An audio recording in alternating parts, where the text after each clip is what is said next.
And we are live. Hello, ladies and germs. Welcome back to the Mehcast. And oh, what a motley crew we are.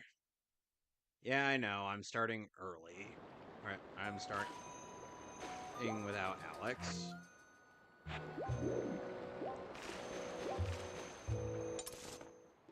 Last time on The Princess of Twilight,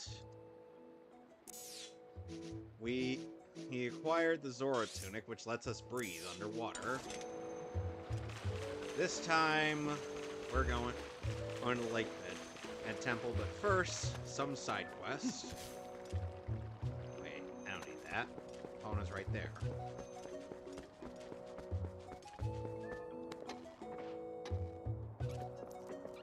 Let's go... Oh, wait. I can't go up that way because the Bridge of Eldin is gone.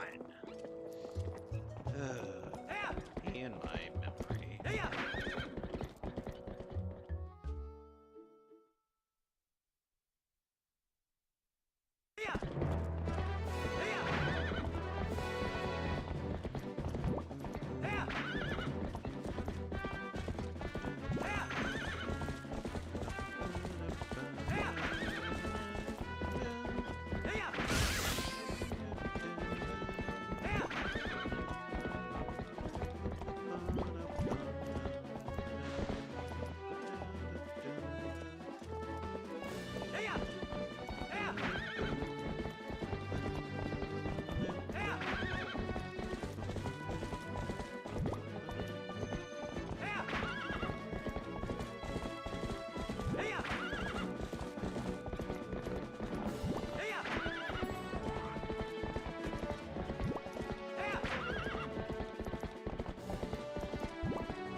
Yes. Yeah, I'm quite quiet. No, I'm still here.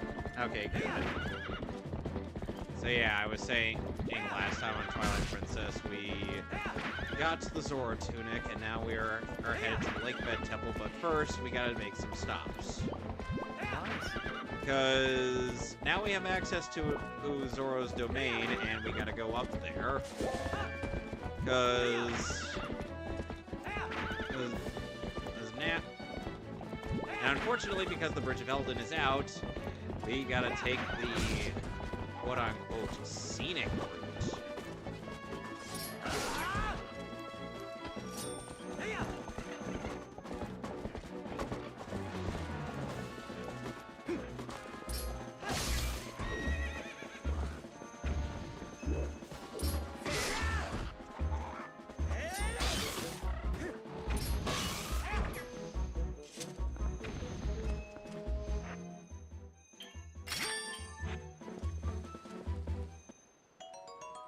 Oh boy.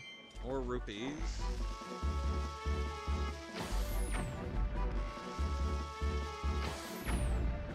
Okay. Oh right, I forgot I don't have the item at the next dungeon. And has. I'm doing things a bit too early. Ugh.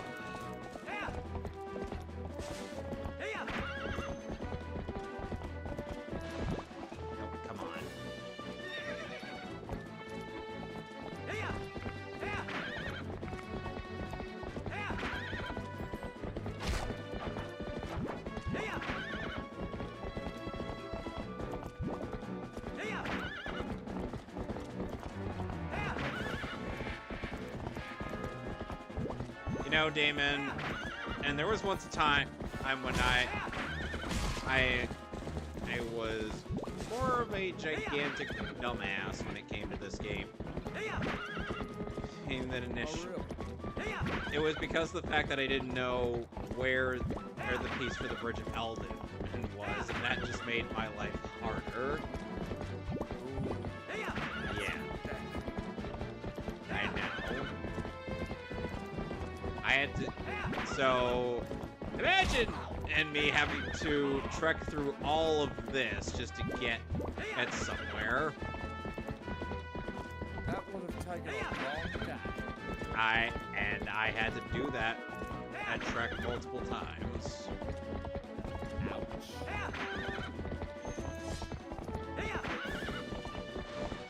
Oh. Damn it, Epona.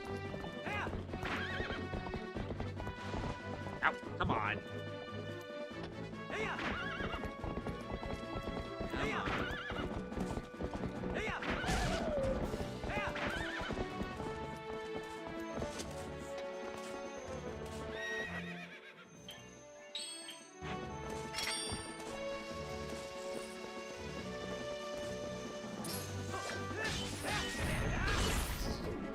Oh, there goes the Skulltula.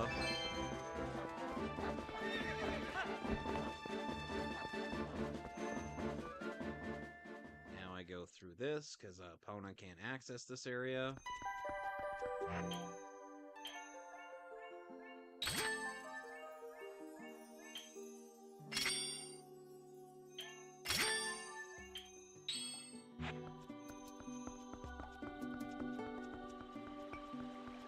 So, let's, first of all, somehow not die. I diving headfirst into dry land.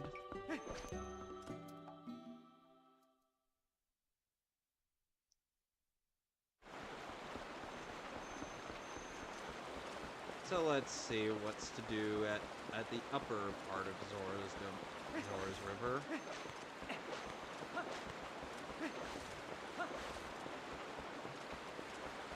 Let's go over yonder. Now you don't even need to do any fishing here. Okay. You literally don't.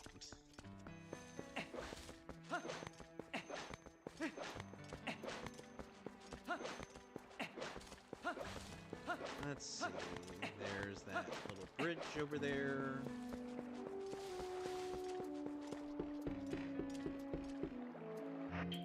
Well, there is one bit of fishing that needs to be done.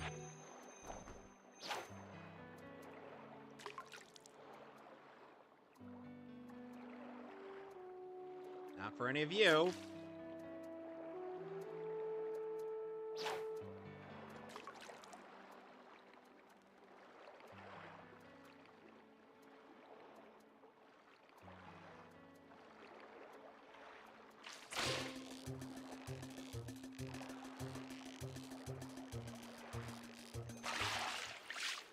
There it is, an empty bottle.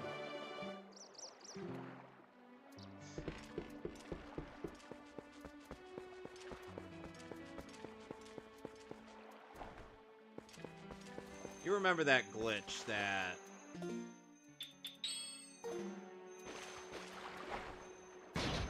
ends up catching Ganondorf off guard, right? I don't think I'm aware of that. Okay, so to give context, in the final battle of this game, and you fight Ganondorf. I know there's a heart container piece somewhere around here. Guess I gotta wait until I get the claw shot to get that. So I know. Oh, you can do it by. I trying to fish with the actual fishing rod offered to you by the clerk, but we're not doing that.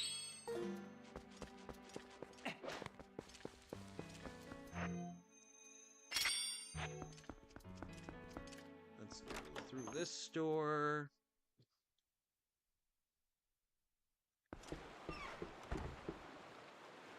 Mr. Super Potato says yo, and I'm like, yes, hello.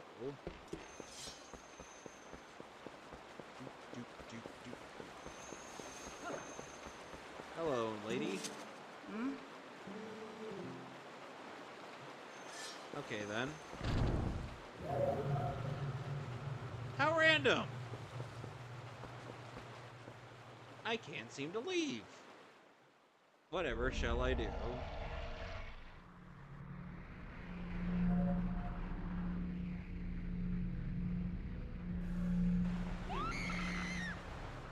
Okay then.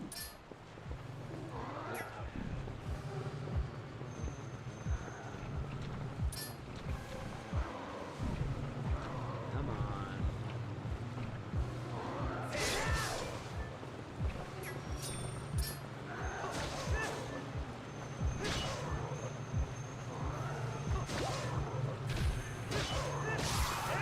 Ah, damn it.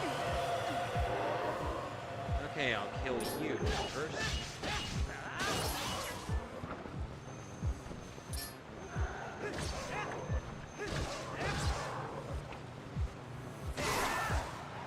Good.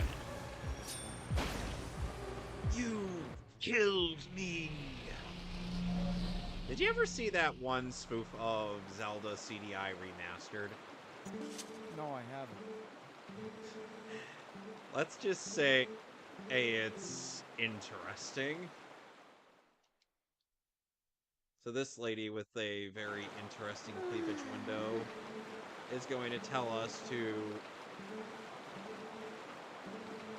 bomb some things.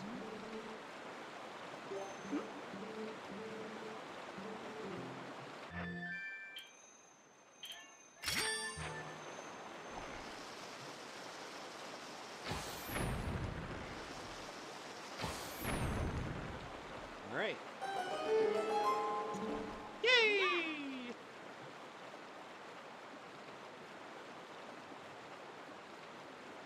Is Twilight Princess better on Wii or GameCube? Oh, that is actually a difficult question to answer. Because it's like both have their merits. And it's not like the Wii version and has too much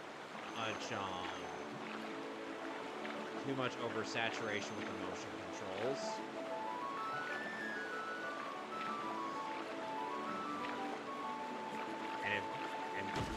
And Skyward Sword, yes, they actually do somewhat mitigate the issue of the motion controls in the HD version with the option to play with the buttons.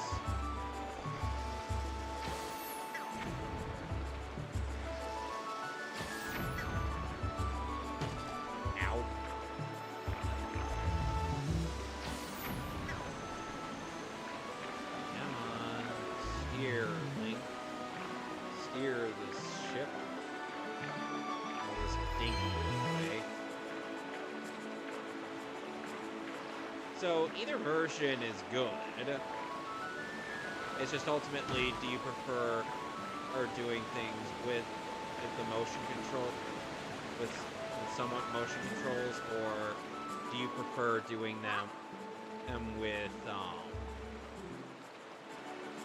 or do you prefer doing them with the buttons?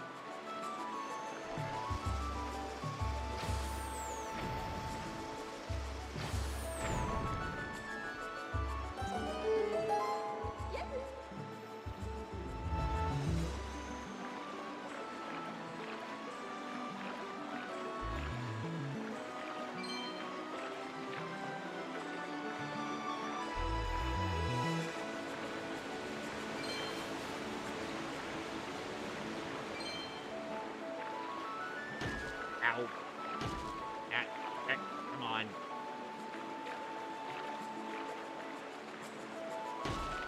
Okay.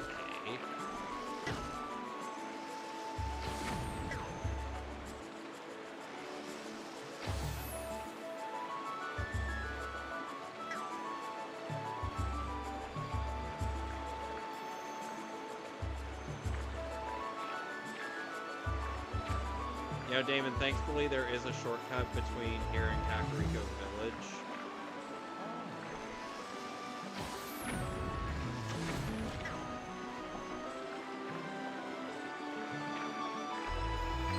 So I can easily go back to Barnes and be like, hey, I need new bombs. Give me some.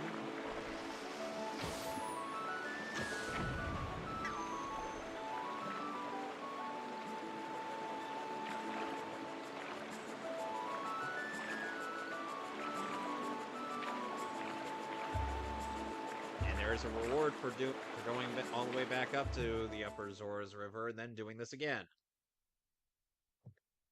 Nice. which is the bigger bump. Yeah, the HD version on the Wii U is does add some new features as well as update the graphics and whatnot.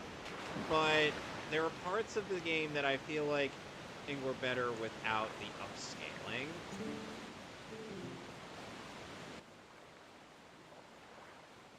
Because trust me, it's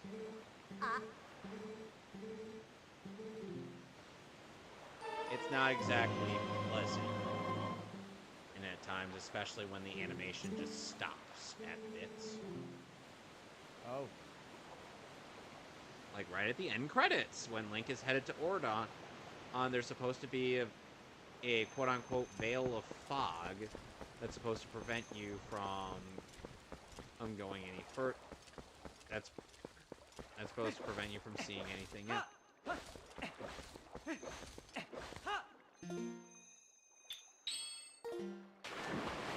Let's see if I can remember. Oh wait, I can't get to that shortcut. Ah!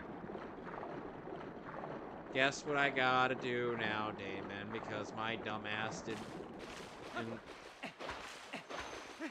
dumbass was prioritizing in getting the goddamn bomb bag over or anything else.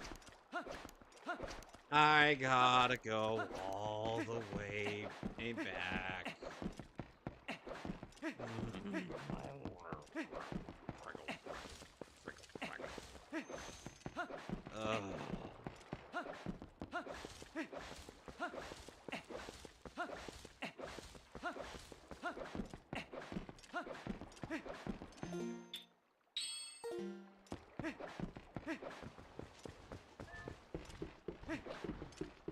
I can't even beat up any pose at night.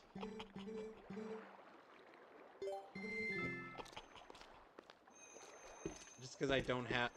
Just because I'm not Wolf Link. I can skip this. Save us some trouble. And then we move on.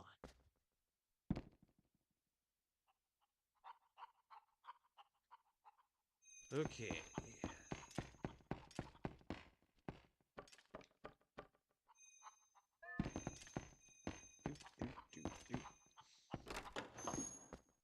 Oh boy.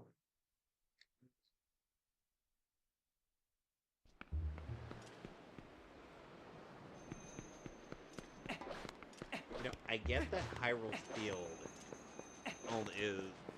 I do like Hyrule Field more in this game than in Ocarina of Time, but... Alright, let's call the horse.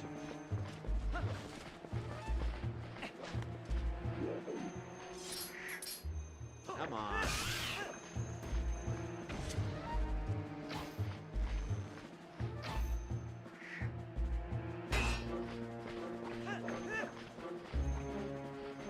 Come on, you bastard.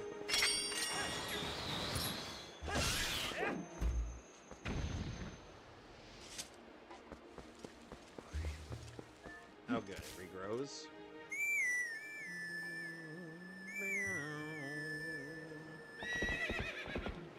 Come, horsey. I imagine things would go by a lot faster if Link had a magic cloud. Come, magic cloud. Come, magic cloud. How did you do that? I don't know. Up and away. You know, funnily enough, initially Team 4-Star wasn't even going to do, you know, all of Dragon Ball Z. They were just going to do the movie. Because for 291 anime a series, they were initially not going to try attempting to adapt it in a comedic light.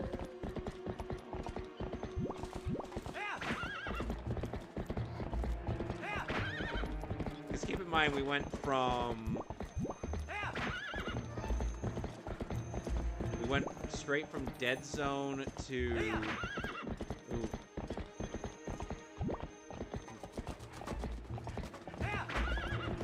Ooh, from Dead Zone on a bridge to World's Strongest, and then that was it.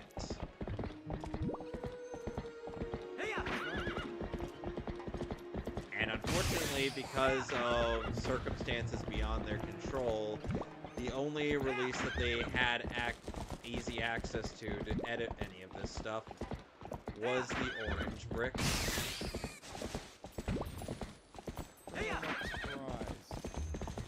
Hence why a lot of their... Hence why the Saiyan Saga looks...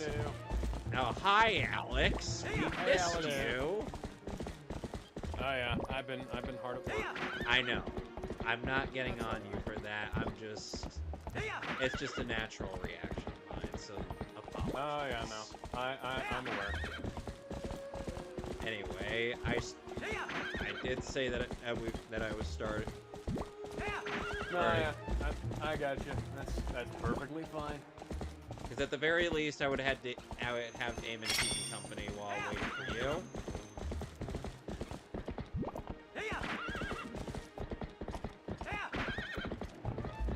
Now Go. let's see. Go, horsey, go. I had to ride all the way back to Kakariko Village just so I could talk to Moonraker. Why is it always Moonraker? Don't you know, Alex? We can't escape Moonraker. It's always Moonraker. Always has been.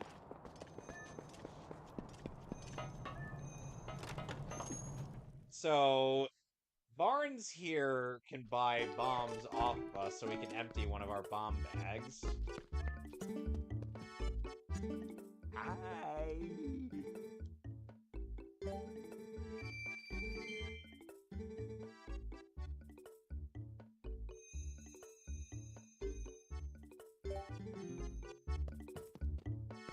Okay. Hey. So now we've got water bombs.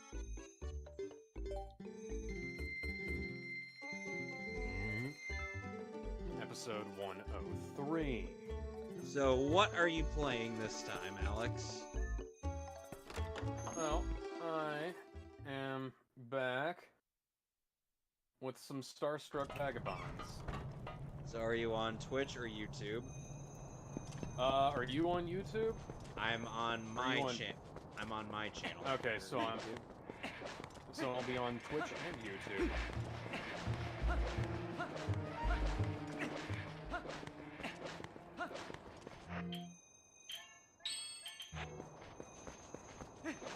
So yeah, water bombs is a new thing in Twilight Princess.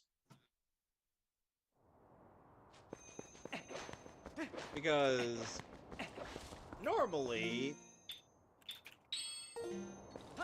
Alex, as you know, bombs tend to not explode underwater. Yes. I have had... No matter how much Michael Bay insists that they should explode. Well, Michael Bay is the patron saint of explosion. Oh, and by the way, the only breathing apparatus we need is to put a mask over our face, which is more effort than Ocarina of Time did to explain why Link can breathe underwater with a new change of clothes. That is true. Okay.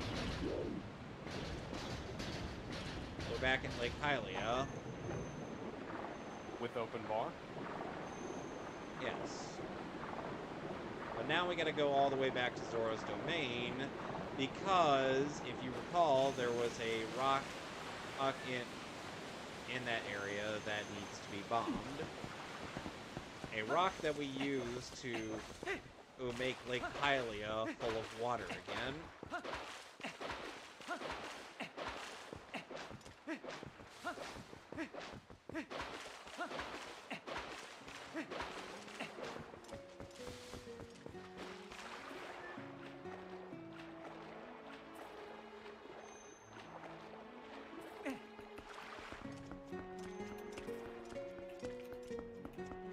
How do you feel about the Zora Tunic in this game, Alex?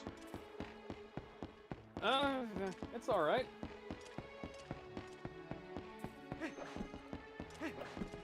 I'd still say that it does a bit more effort into explaining why Link can breathe underwater, or all of a sudden then an Ocarina of Time is just like, oh, he changed his tunic to blue.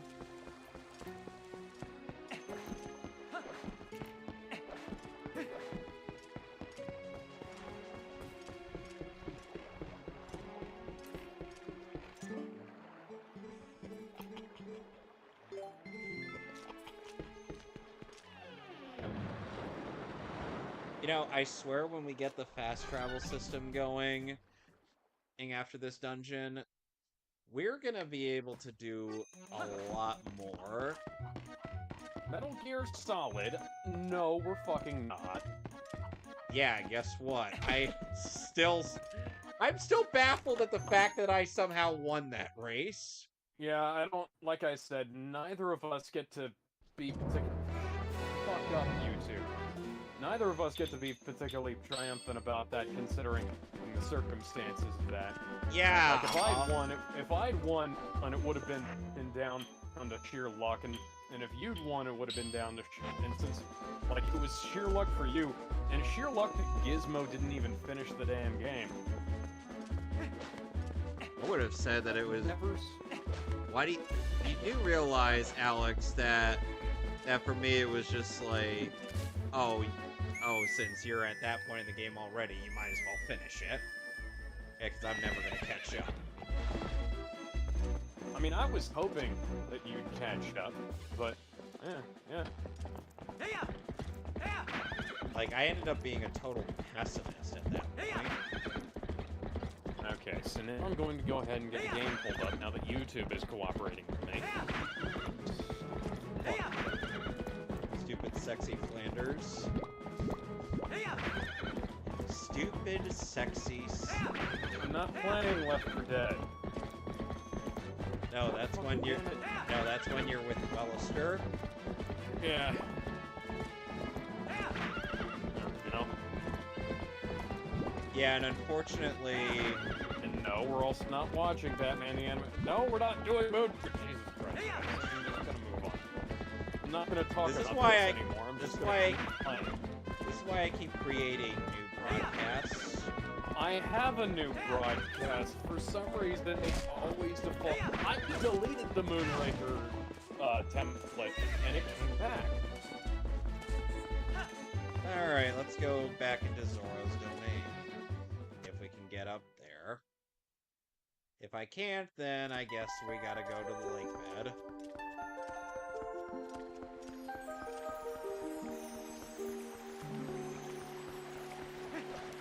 There we go.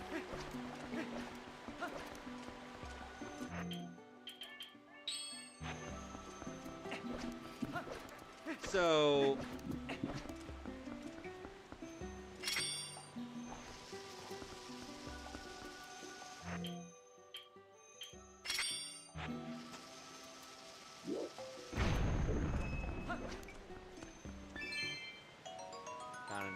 Found a yellow rupee. I'm currently waiting for YouTube. There we go. Hello, ladies and gentlemen. Welcome back to the Mehcast. And oh, what a motley crew we are. By the way, Alex and Damon, since you're both here, we need to settle this as soon as possible. Well, because Damon wants to be Luigi, you want to be Luigi, so... Oh. I'm gonna be motherfucking Luigi, bitch. Well, see, it really doesn't matter to me. No, it doesn't matter to me either. Or I don't care. I like the color green, and if possible, I would like to be green. But if not, it doesn't matter. You know something? Even though I like Luigi myself, I think you should be Luigi, Alex. All right, so we got. Okay, good. Hey, are you making a commentary on me being short? Sorry, me being. You know what? Fuck it. I'm gonna stop trying to make a joke. Look, what character do you want instead? The only other character available is Toad, because Gizmo already calls dibs on Peach. Oh, I got guess another that bomb means- bag. I guess that's what we're doing tonight. Not tonight. Later.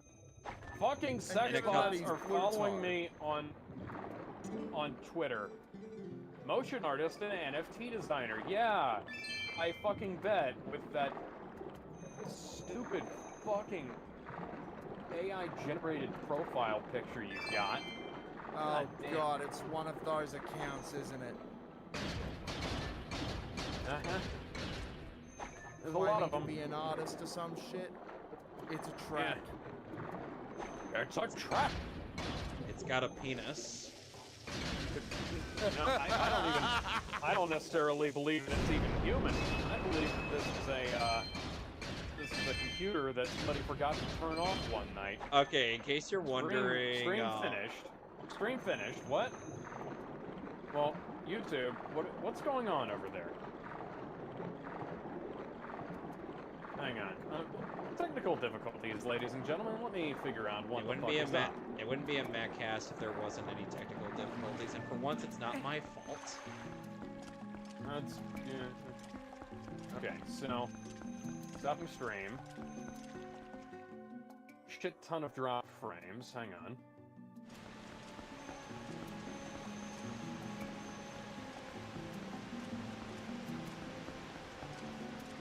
We're at 39 kilobits a second.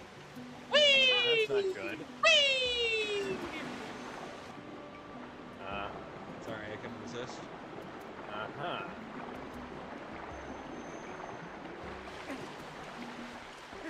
Well, okay then. What's going on here?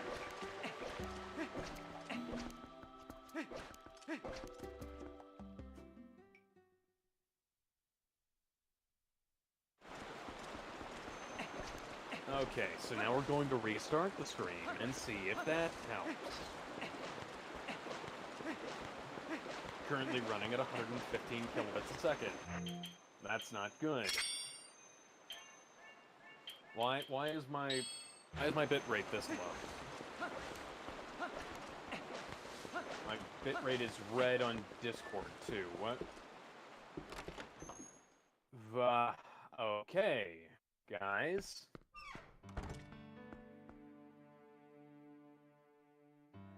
What?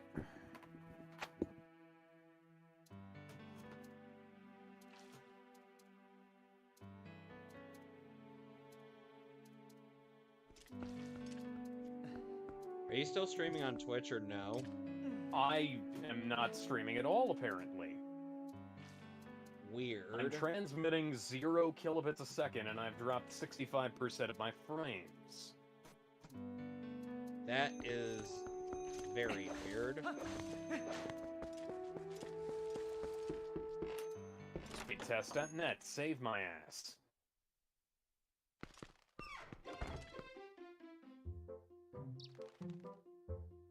Link, you have the Well, that's not a good sign. It's currently finding optimal server for about 10 seconds.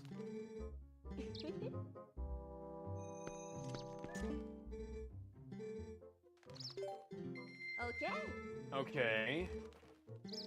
37 millisecond ping, that's not terrible, but it's not good either. 50 megs down, but that's not the important part. Oh, there's the heart container piece that I need. 10 megs up, okay. That's what I usually get. It's not good, but it's not terrible either. Oh, come on. Is there just an outage of some sort? I wonder.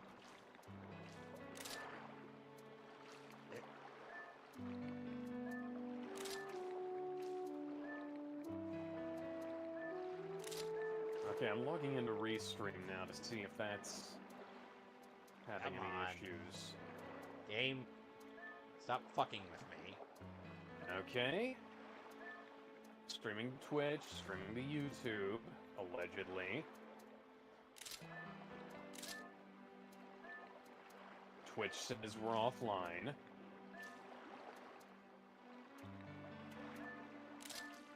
Restream says we're streaming, but it doesn't say... if- Come on. Oh. I can't see anything. Finally!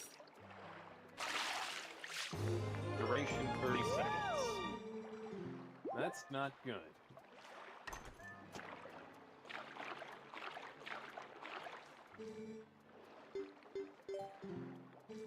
Alright. Well, that's all I wanted to do here. Because there's literally no reward for doing any lure fishing.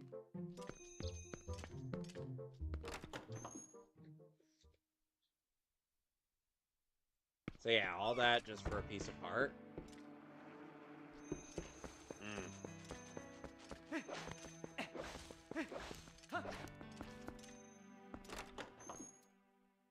You'd get a piece of heart in Ocarina of Time for doing fishing. And then for beating your record as a kid. In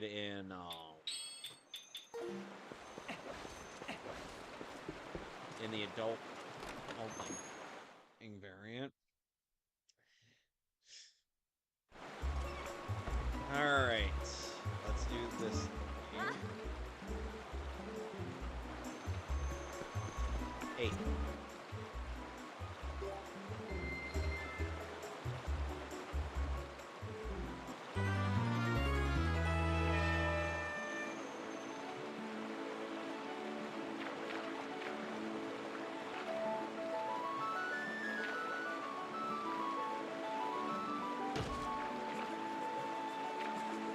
You know, lately I've been trying to watch like a bunch of 100% playthroughs of Zelda games, and I found an interesting attempt at an damage run of Breath of the Wild, but I'm just like, you couldn't have edited this so that there's less backtracking and monotony,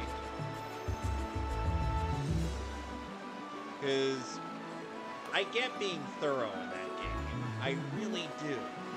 Because it's a big fucking game.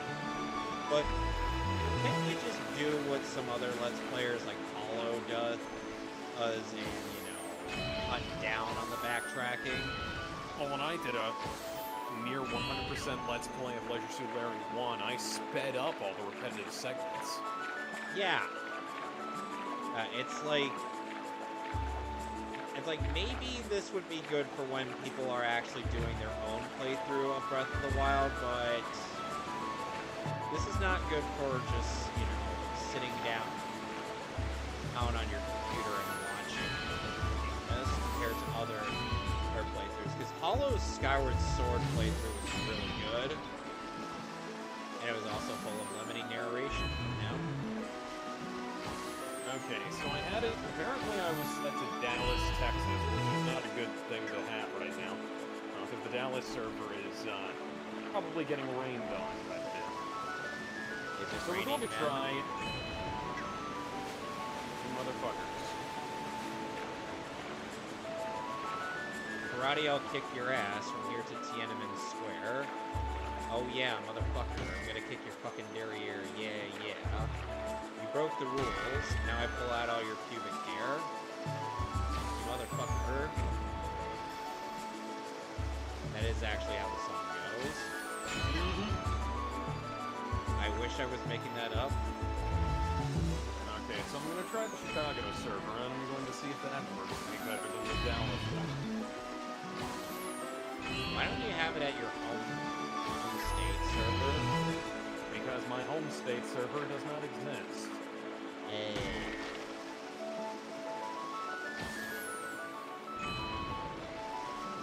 0 kilobits a second transmit. Amazing. And yet around here, I got over 10. I got either around over 9,900 or 10,000. Said reconnection successful. And then immediately drops. I just ain't having a good time tonight. No.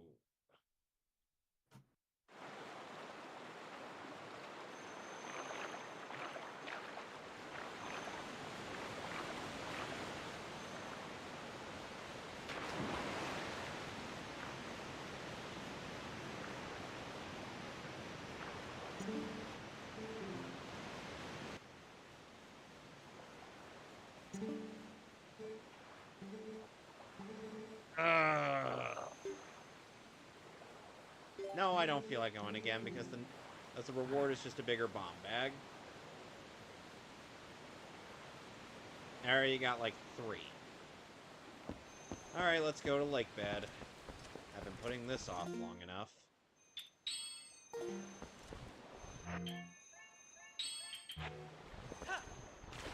Wouldn't you agree, Damon? Yeah, I guess. And believe it or not, Alex, unlike the Water Temple, the Lakebed Temple is actually a good dungeon.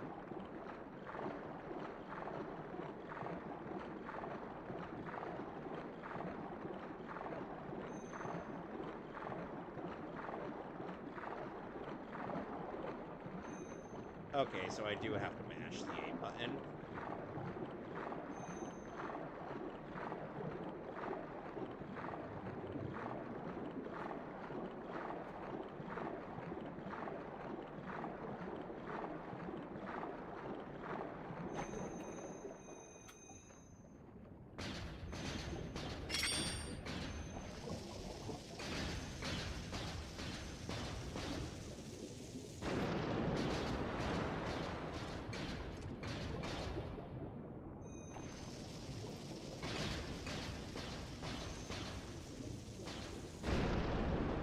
Alright, opened up the temple. Let's go inside.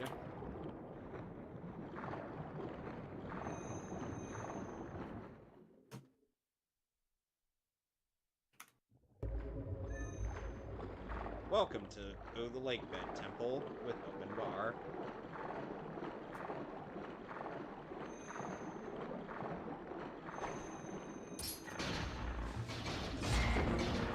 So unlike Ocarina of Time, you can actually use your sword underwater, which automatically makes this game better.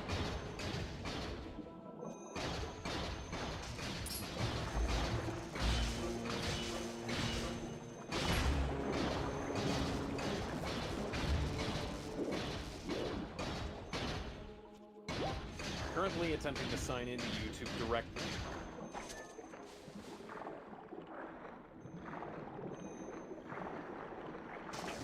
Can't kill those yet. We're gonna have to wait.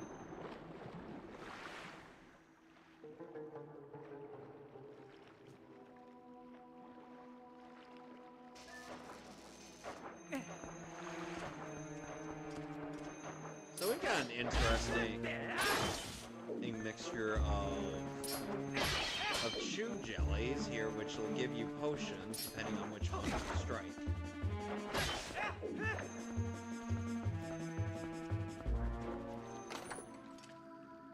Chew jellies are such a strange thing to me.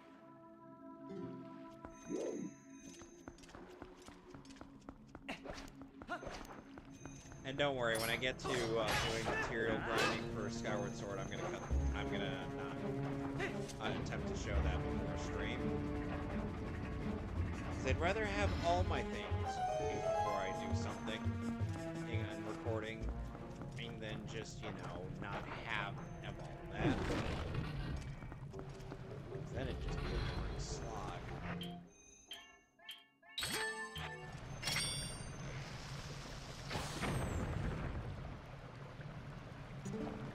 Hi, Midna.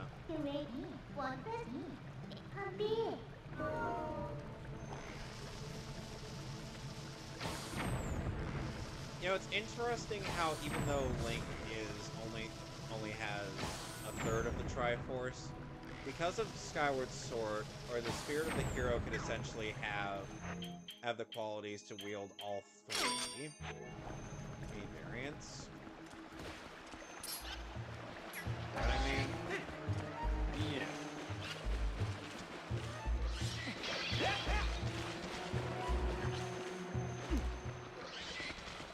It's just obviously he's too modest.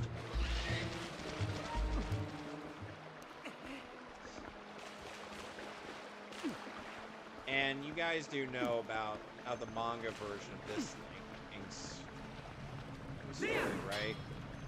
Yes. Not really. Okay, so Twilight Princess Link was once a guardian. and who was assigned to someone who was training to be a guardian, and assigned to Arbiter's ground. Let's And see. Are and he we actually live now? Hell yeah, we are. Okay, we're live and we're in 1440p again. Fuck off restream, at least for tonight. okay, Hello, ladies and gentlemen. Welcome back to the Mehcast, and oh, what a motley crew we are. And now I where's have the to stream reshare link? the stream link. I'll just post the Twitch. So Yeah, the Twitch link is no longer streaming to, because restream is fucked. okay, But I have 5,000 kilobits a second broadcasting to YouTube at 1440p, so I'm more than happy with that. okay, so No longer have to downscale.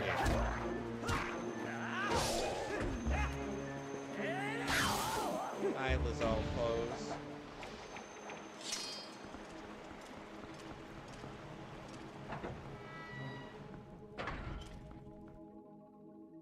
So yeah, Link in Twilight Princess was initially in around in the Gerudo Desert or in the Arbiter's Fucking ground. Christ, Yahtzee. But Guys, what? like, I'm just saying, is like, Yahtzee, can you, like, add a goddamn drop shadow to this text? I can't see shit. Anyway, and it's like, and he goes to pull out a sword, or because some of his fellow peers were like, hey, bet you can't, bet you can't pull this out. Now, Link goes to pull it out, and suddenly the entirety of the city that he was in as well as his peers, are sucked into the Twilight Zone. Into the Twilight Zone. Link, feeling very much responsible for all of this, ends up feeling guilt-ridden, and before he even gets into the Ordon village, and hides out there, and essentially is there to hide out.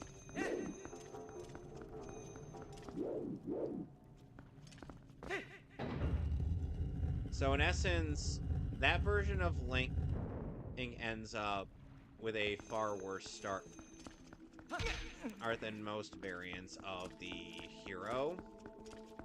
If that makes any sense to either of you. No, I gotcha. So, aside from me, have either of you been keeping up with The Boys? No. I don't even watch it. No, because I don't watch crap. Yeah. That's a perfectly fair response, Kevin. So,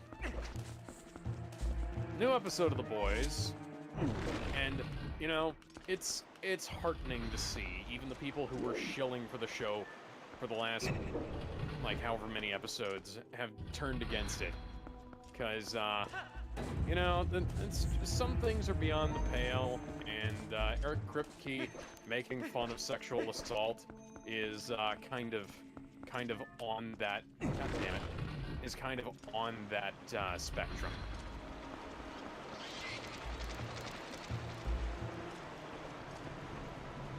So, hang on. God damn it. A sec. All about stop. Okay. I gotta replace the batteries on my sensor bar. Oh, you have a battery-powered sensor bar? Yes, it's a wireless one.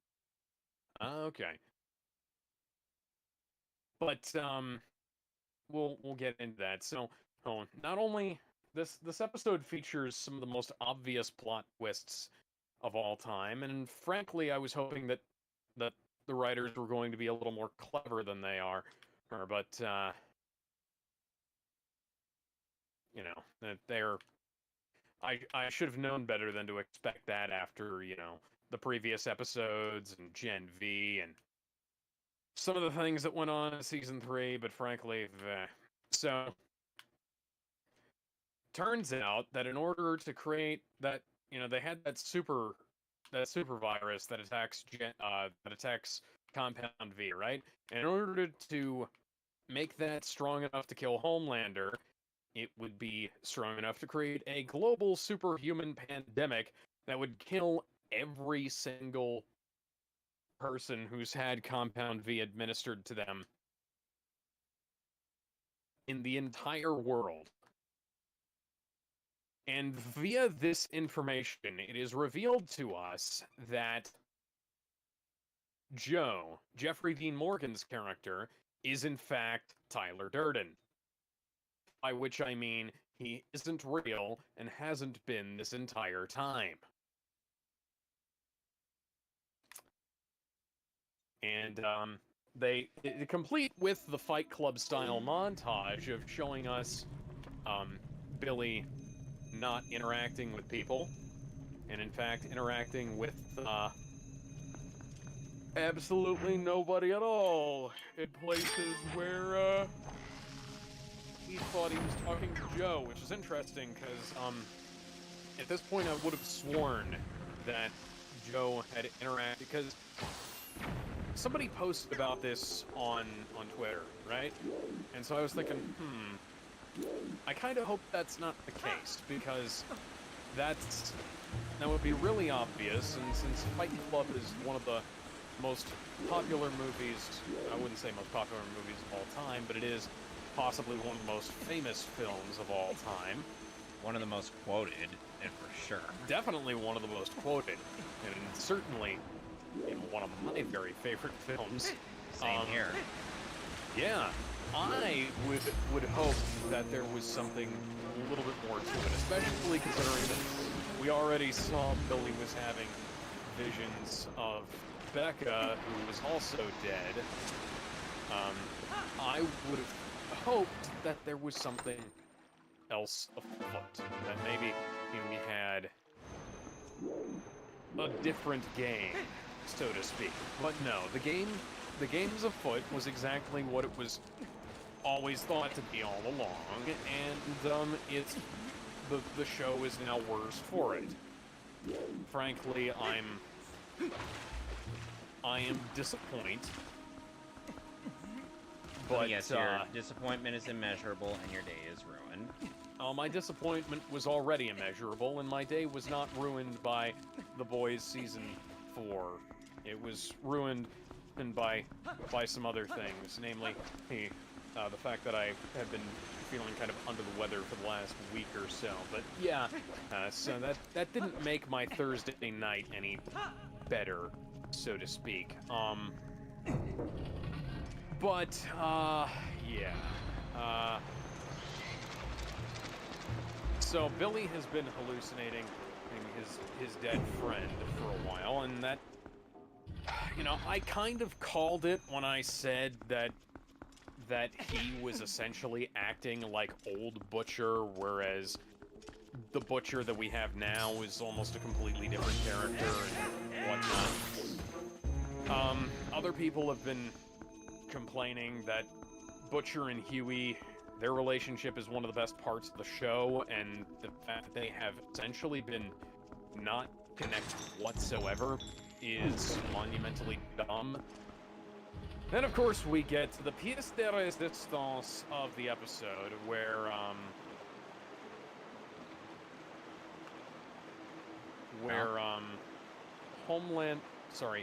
Homelander has this little party at Tech Knight's house, right?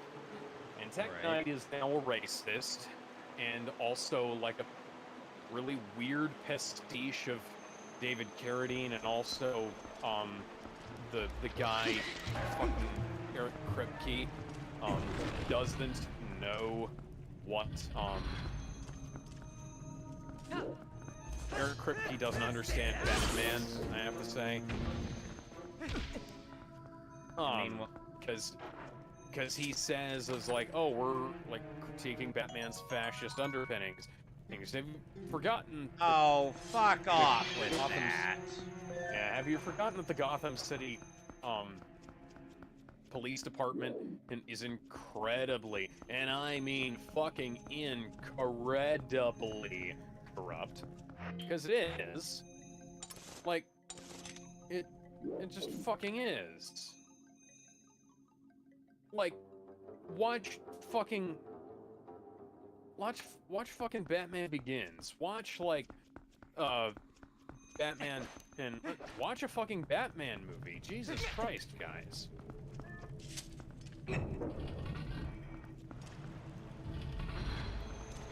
Just do something. Do a thing. If you're gonna be writing satire, it needs to be accurate satire. And also, if you're writing political satire, it needs to be, like, relevant political satire. Because this episode features a bunch of political satire that is, at the newest, a decade old. Ah, there we go. There are a bunch of Okay, so they need to get into this party to get to Tech Knight so that he can get information. So they can get information from him. $100 million to Black Lives Matter.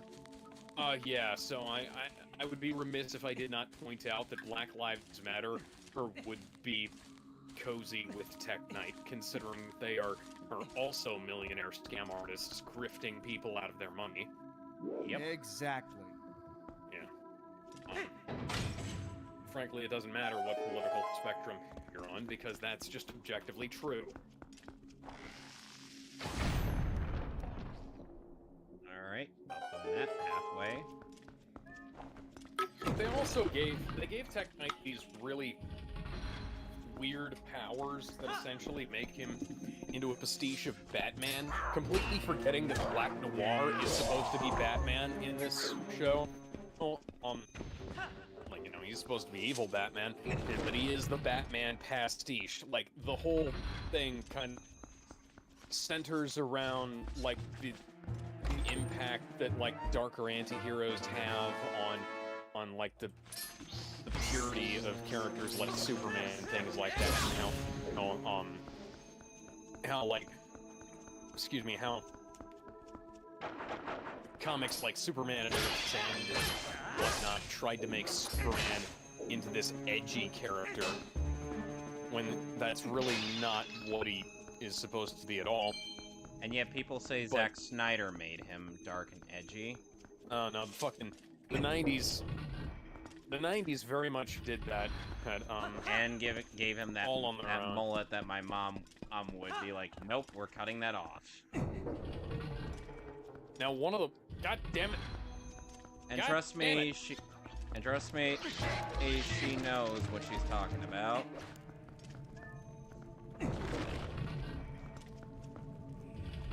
Anyway. Hello. Okay. So they made Tech Knight into this really lame Batman knockoff, complete with a bunch of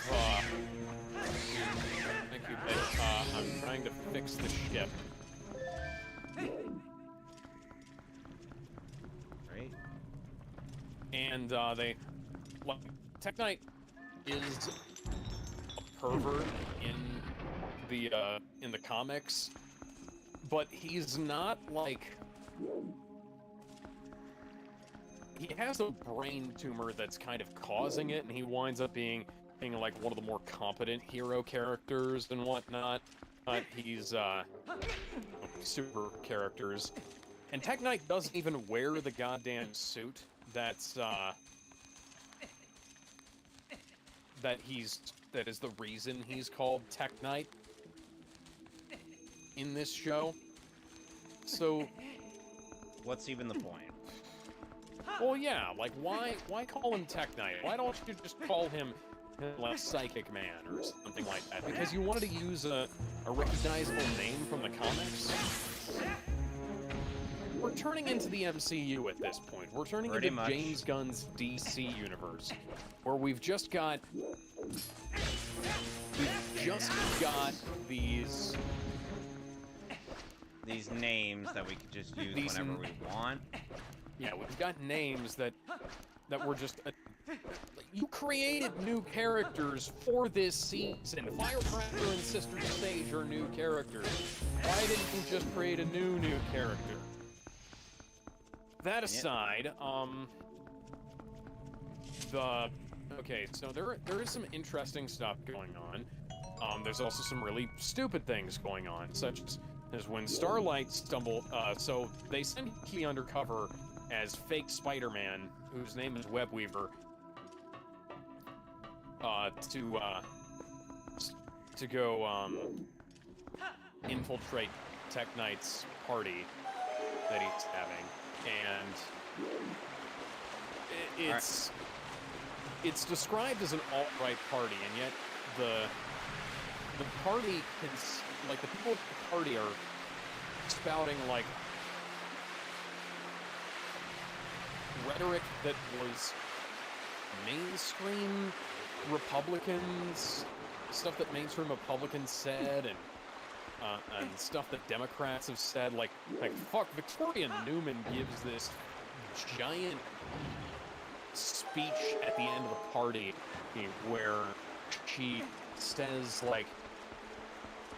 says all this horrible stuff about how people are essentially just cattle needing to be guided to some kind of greater good. And it's like, oh my fucking god. Like, you're attempting and failing to portray like these political spectrums in such a way that you don't get it. You don't. Okay, so have either of you heard of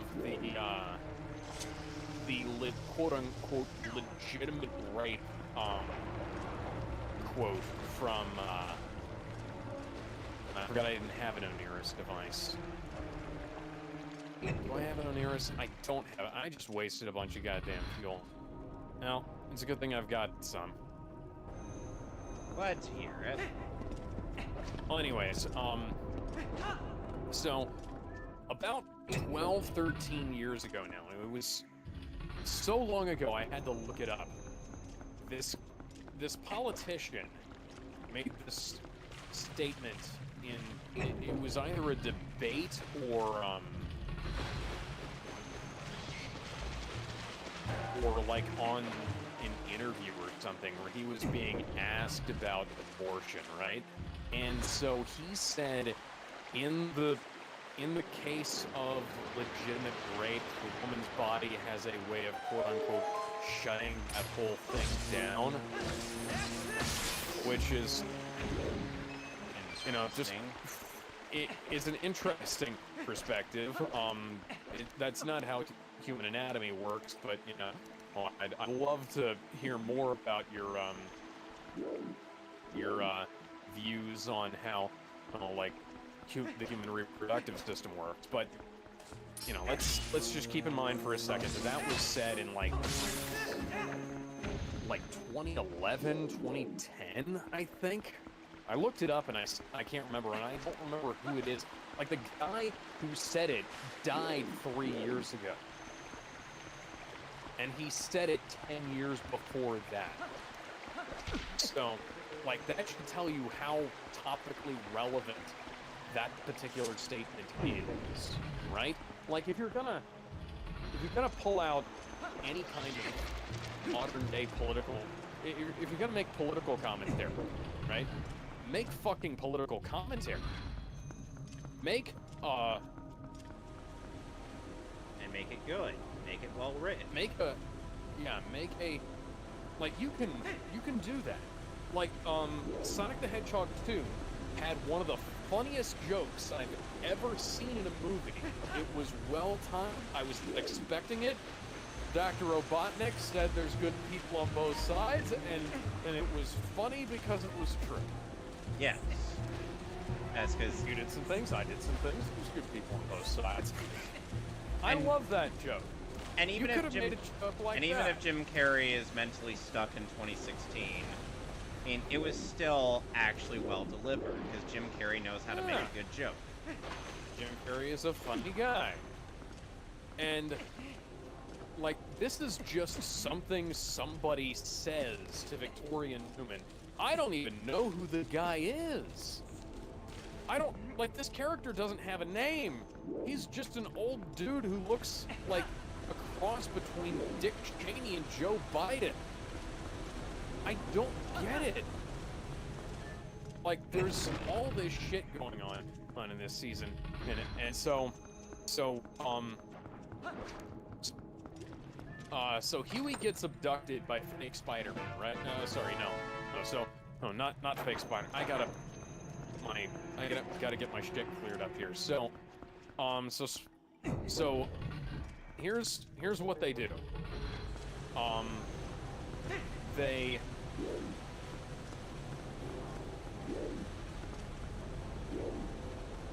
They have to infiltrate Tech Knight's party, so they go and they drug Webweaver. And this is the first of a number of instances in this episode that a lot of people have complained about, myself included, of them just blatantly doing shit to show man-ass. Like, you know, you didn't have to do that. You just did. Like, so they go to Webweaver's place to steal his costume so that Huey can infiltrate the thing. Now, keep in mind, Homelander is at this party, right? So he should immediately know, hang on, that's Huey Campbell underneath that suit. There's only one thing that can block out Homelander's X-ray vision. And that's Cobalt. And that was established back in Season 1. Yeah. Because, as we all know, that Superman's X-ray vision is blocked by lead. Yeah. Also, that's the reason one of the reasons why I had Homelander be able to see through the lead lining of the reactor in Two Men in the Sky, is because he can see through lead, but he can't see through cobalt.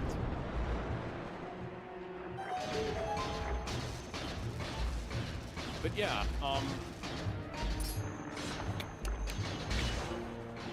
so unless Webweaver's outfit has cobalt in it, and we just don't know about it, Homelander should be able to take a look at it and realize, hang on, that's little Huey Campbell.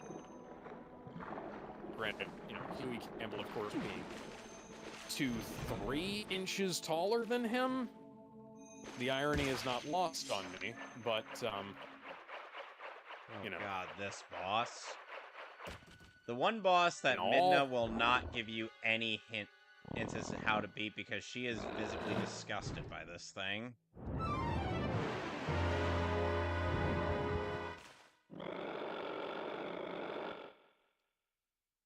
None of this is worth the health loss I'm going to incur if I don't leave now. Okay, so that's flaw one with this plan. Granted, they did not know Homelander was going to be there, but considering that Homelander is there, he should figure this out immediately. Second, Huey can kind of do an impression of Webweaver's voice. Yeah. He essentially sounds like if Peter Parker was a stoner, you know? Like, if you crossed Huey and if you crossed Spider-Man and Shaggy, that's the result you'd get.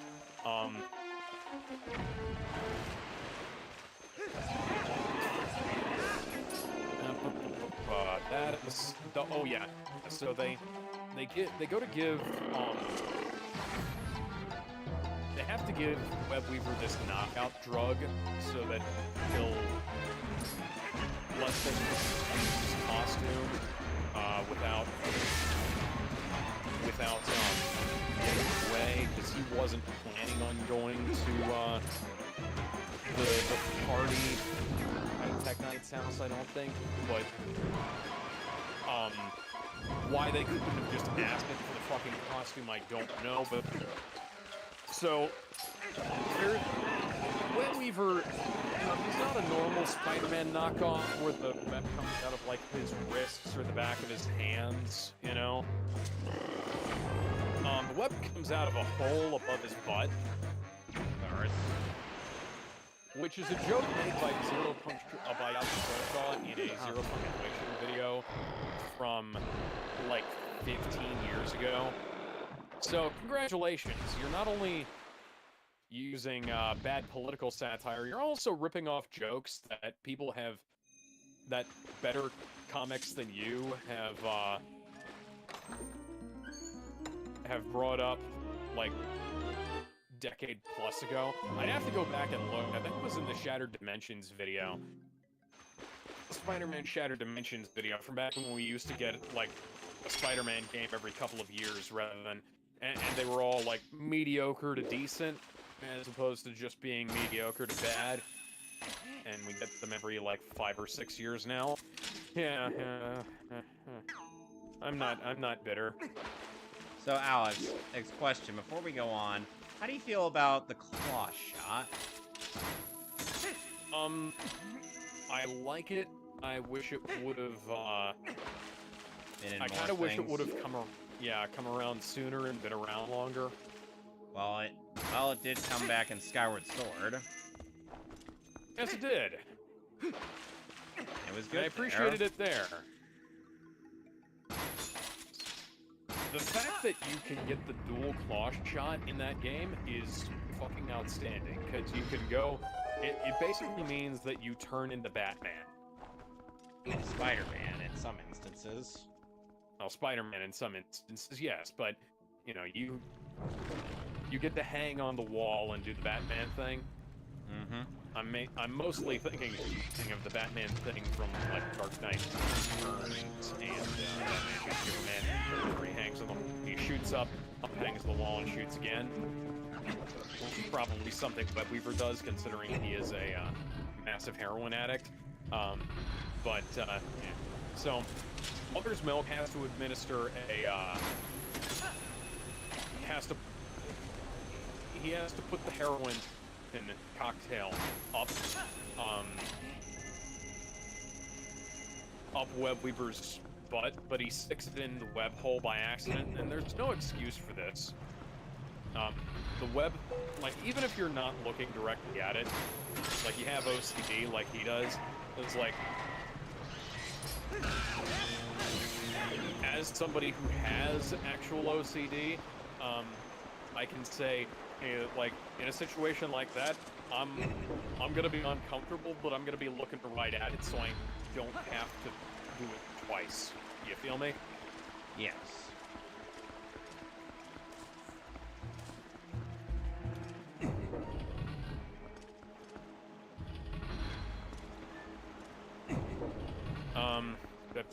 Yeah.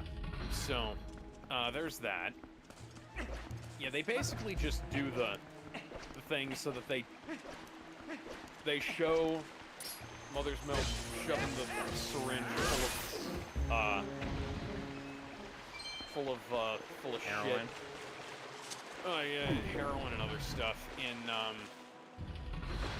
Webweaver's butt. But then they shove it in the web ball, and they shove it in his butt, and then he webs everywhere, and Mother's Milk has to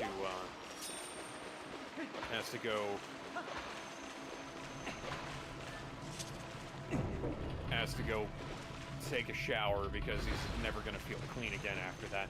Which, granted, I wouldn't either. It's really fucking horrible, the shit they show in this episode. But then Huey puts on the suit, and he infiltrates the party, and Tech Knight takes him to the tech cave, or the night cave. He takes him to the knockoff Bat Cave, right? And he has a bunch of sex toys and a thing from which he hangs himself, so that he can engage in autoerotic asphyxiation, just like his hero David Carradine does. Now, the David Carradine jokes were all back when we ran those jokes into the ground back around the time David Carradine died, and Red Letter Media has made those exact same David Carradine jokes for like a decade now. Maybe longer. These jokes are old. You are now on par with the Ghostbusters remake. Where you're just... and the original Angry Birds movie, where you're just stealing jokes from and Sausage Party, where you're stealing jokes from people who have done the jokes better than you earlier than you.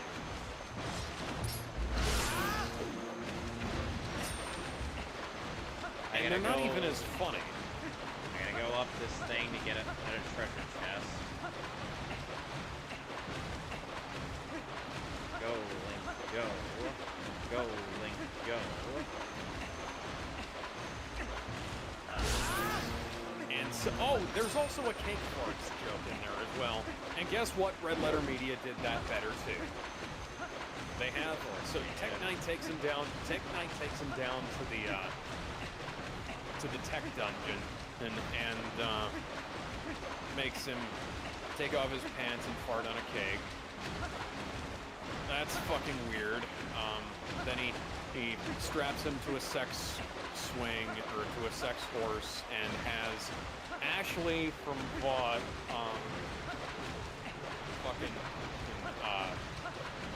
fucking abuse him. And you know, this is where I miss the old Huey Campbell, because the old Huey Campbell would have been able to get out of this situation using nothing more than his wits and his ability to throw his dignity to the wind at a moment's notice. Huey in this has to have the other members of the boys save him, which is unfortunate because, like, season 1 and 2, Huey would have found a way out. He wouldn't have needed help.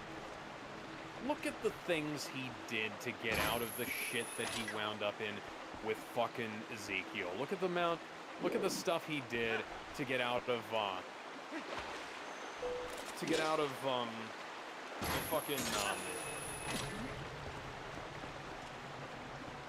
Pop Claw situation, you know? Look at all of that. Look at the sheer ingenuity that Huey expressed in those first couple of seasons. Even in season 3, where he started relying on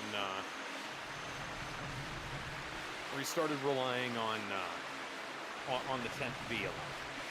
Like, he still used his, like, the fact that he took the 10th V at all saved their fucking asses. And it was, he was a brainy character, and I have a feeling he would have, like, figured, if the things had been logical, well, like, if they put together this situation logically rather than in an attempt to humiliate Huey, and like put him in a position where he'd almost like where Tech Knight was going to fucking cut a hole in his body and fuck it, which, by the way, like, that's not something Tech Knight did in the comics. Also, people make jokes about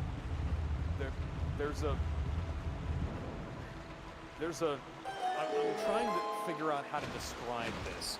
There's this, like, I haven't seen it myself, okay? But there was this zombie movie that I heard about from the show Let's Drown Out, where it was like a zombie porno, and the zombies were making holes in each other and fucking them.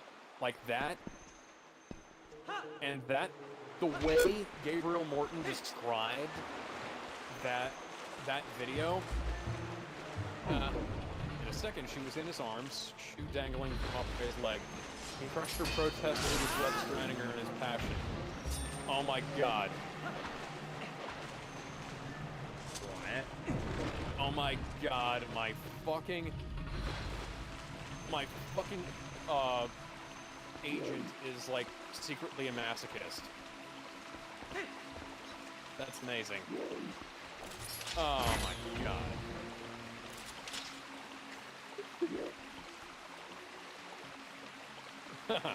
But this is funny. This is actually kind of funny. But yeah, so, like, Ashley from Vought,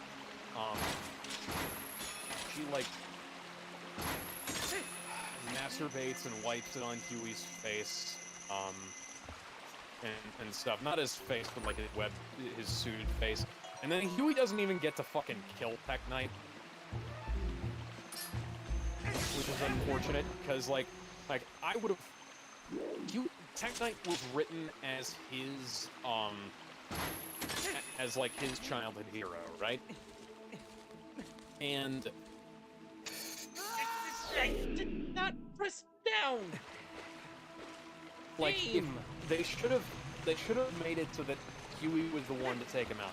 But they start blackmailing Tech Knight with giving his money away to, like, causes and stuff. Why the fuck didn't they give it to the Starlight Foundation? Because Starlight has her own fucking charity. They're hard up for money. They have access to this motherfucker's bank account through a laptop, by the way. And they move around hundreds of millions of dollars using this laptop. And then they take the laptop, and I'm betting that it's going to be a plot device. And you know who else had a laptop with hundreds of millions of dollars as a plot device in a story regarding the boys? Fucking me. I had a laptop with hundreds of millions of dollars as a plot device in a story about the boys. I ain't saying Eric Kripke read my story and ripped me off or anything. I'm just saying it's kind of funny. Granted, you know, this is money being a plot device these days is, you know, laptops being a computer storing money and all that is logical. I'm not gonna claim plagiarism on this. However, it was kind of interesting seeing that. I'm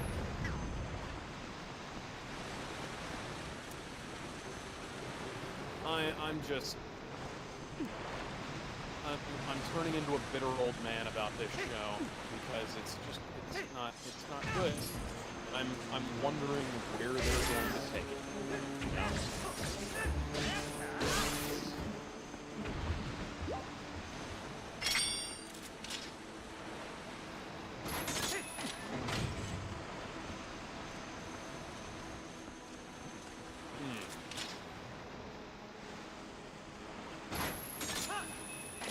You know, a lot of people, when it comes to Skyward Sword, aren't also very fond of... aren't really fond of having to go back to the surface every so often. I don't understand that. That's like saying that I don't want to go back up to the overworld, I only want to stay in the dungeons. It's not like it's even that... Fuck, it's really... It's not even that difficult to get around the overworld. No. Or the surface area, whatever you want to call it. Nor is it difficult... There's a fast travel system. And you can go up into the sky, travel around, and then find a drop point and go down there. It's fun. It's just as fun as flying, as sailing through Wind Waker was. And people who love Wind Waker fucking complain about Skyward Sword's traversal system. And I'm like, come on, guys. Skyward Sword's traversal system, I feel, was like, okay, yeah, this is kind of derivative of Wind Waker. Okay, yeah. I mean, hell, There's nothing wrong with that. You always gotta build on your previous game mechanics, you know? Yeah. If you don't, you'll wind up making a game like fucking Adventure of Link or whatever the hell Zelda 2 was called. You know? Or something that's completely out of left field. It was called Adventure of Link. You were right about that. Okay. Oh, good. But yeah. Now, you wind up making stuff that's completely out of left field and makes everybody, you know, like, it's a massive learning curve for people. Shift things around like that. I still remember one of my favorite moments in Pro Jared's review of Adventure of Link is him commenting on the jumping crouch stab. Because it's like, he wants to imagine what that does, and then he actually recreates it. It's like, yeah. I won't even necessarily say that Adventure of Link is a bad game, but it would be better if they'd remade it to be like the other Zelda games. Yes, I agree. or just remade it to, like, even if they did, like, one of those, like they did with, Link's Awakening. They did, like, essentially a one-to-one remake, but they improved a bunch of stuff. Like, make it so that the leveling system is fixed, so that it's not, so that you don't just lose a bunch of progress and things like that. You know what I'm That every betting time they're... you- You know what I'm betting they're probably gonna try to fix? The fact What? that... You know how in, you know how people commented in the fact that in Zelda 2 you get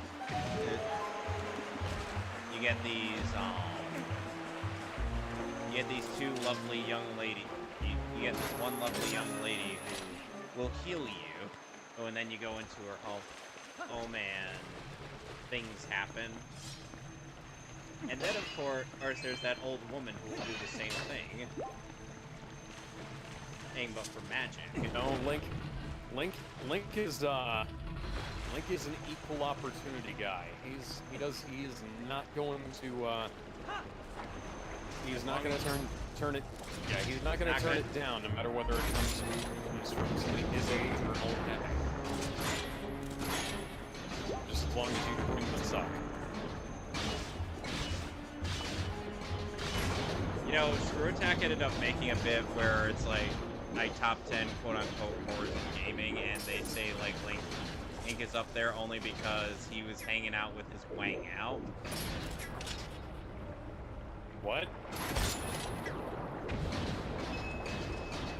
Basically because he was more than willing to get it on with just about anybody as long as it healed him. Oh yeah.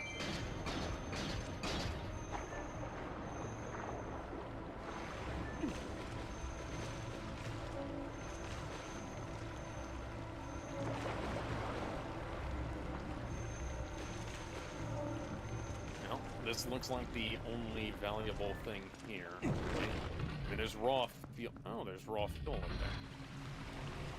Now keep in mind another thing about the Zelda manga. They decide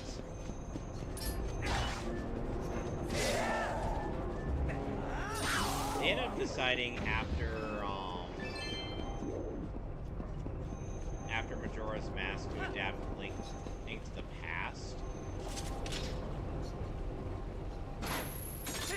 And they also adapted Phantom Hourglass before doing Wind Waker. Interesting. I like... how different is it from the original Link to the Past comic? It's pretty different. It's different enough. Okay. Because I was gonna say, A Link to the Past wasn't a particularly accurate adaptation as far as the Nintendo Power comic went, but it was still worth reading. Yeah. And Akira Himikawa does really good with the manga. I can believe it. Like, her style with Zelda is really good. Like, no further than the Twilight Princess adaptation, or the adaptation to the prequel of Skyward Sword.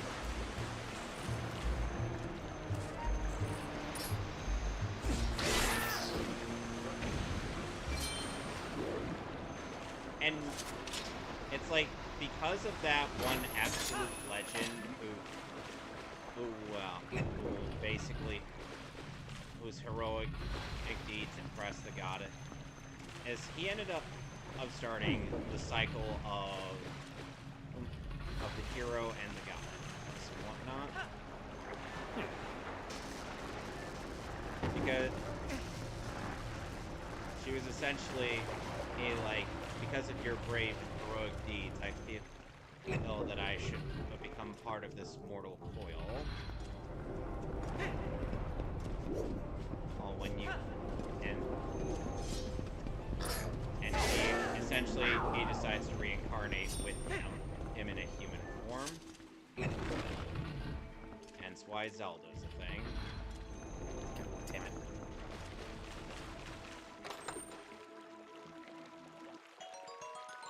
Red Rupee.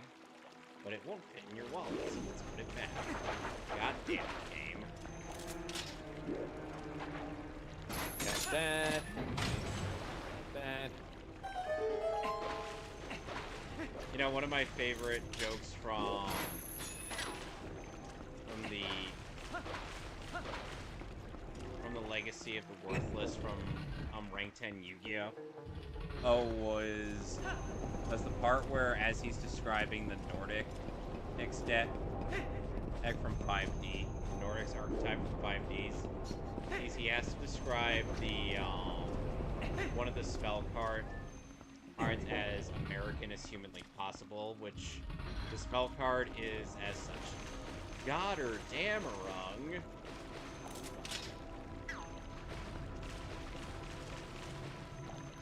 I wish I was joking there.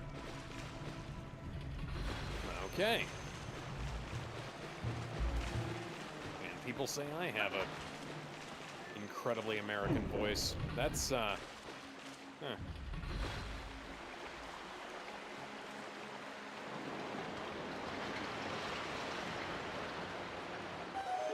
he filled up the room with enough water to fill in a swimming pool.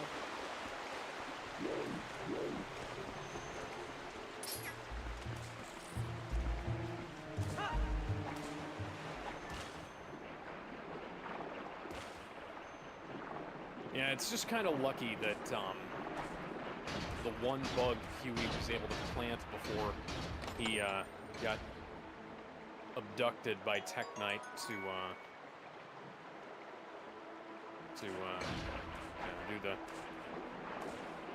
do the terrible things. Because I'm not going to list them off all off again. Managed to pick up Victoria Newman giving a speech about how she looks down on everybody and wants to subjugate the entire nation, essentially. Things like that. Like, neat. Tell me more. Yeah. I say with every hint of sarcasm in my voice.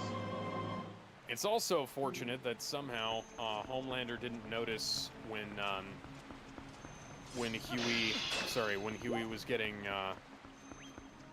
tortured, that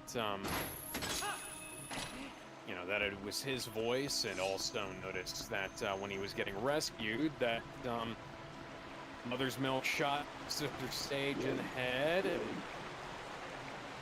fucking Starlight drugged what's her name? Firecracker, and Firecracker wasn't actually doing what she said she was, that kind of thing. She tries to save face with him later on. Oh, there you are.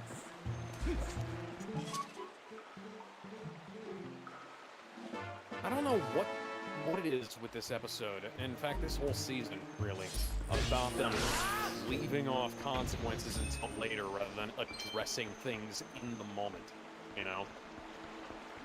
Because if I was... so, Sister Sage gets shot in the head, and because she can grow her brain back, it doesn't kill her, which is interesting, but whatever. That aside, even with the silencer, Homelander's super hearing should have been able to pick it up. Mother's Milk has himself a panic attack, and... this is a night shift. I want my shift to be like this.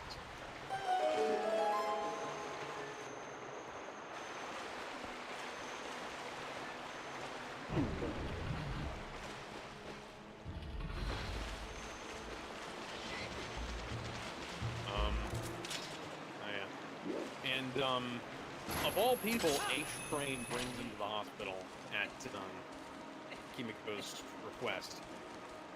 Which, you know, that's good, because we're, they're doing good shit with H-Train. I hope they don't wind up killing him, because he's turning into one of the only characters in this show I can fucking tolerate.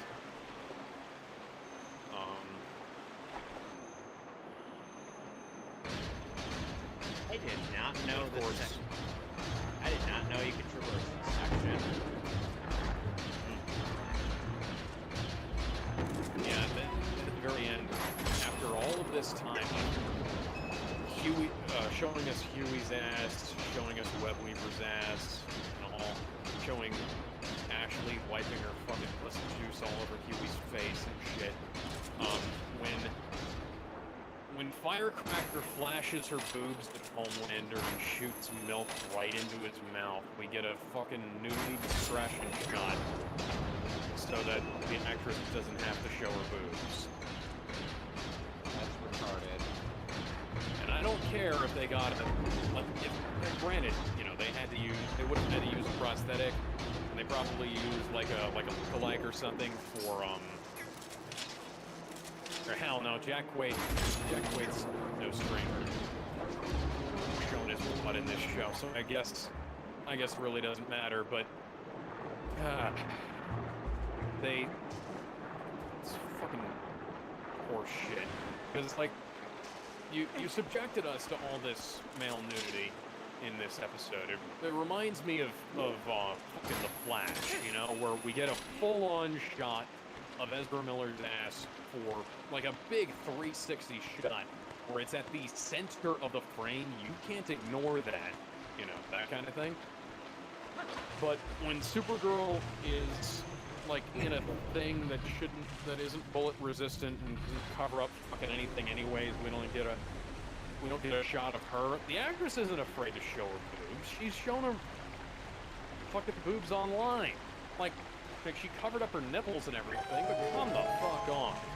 Like, Sasha Calle has a great bot. I'm not gonna bring this up again. We already talked about this in The Flash. But yeah.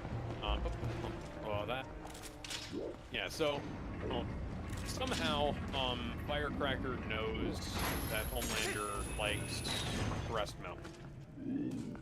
I don't know how, but she's been on lactation medication for a while now. She had this... Thank you, Yahtzee. I can't even see my screen.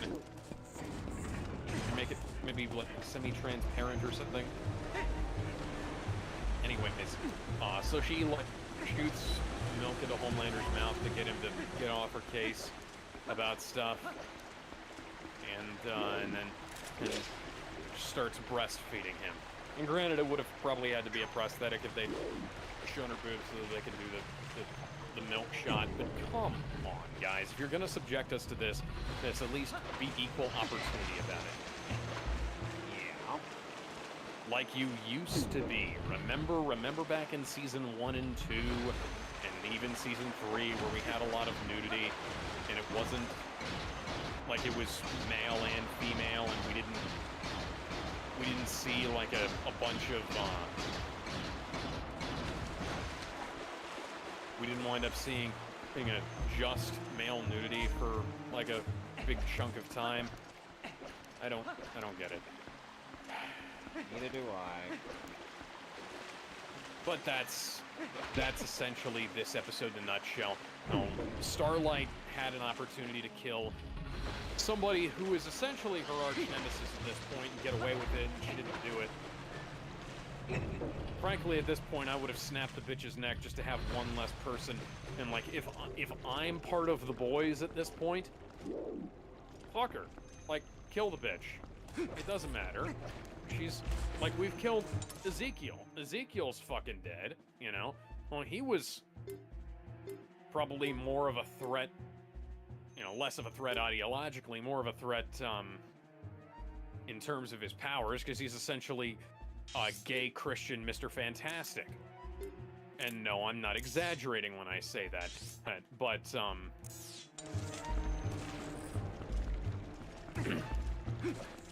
you know, they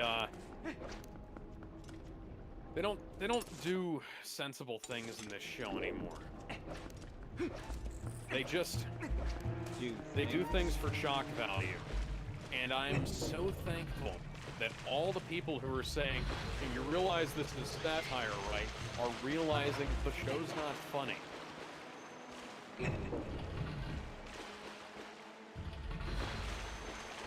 Like, they realize that this has gone on, this has gone too far.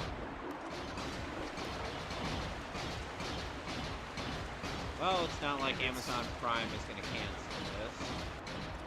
Oh no, it's on for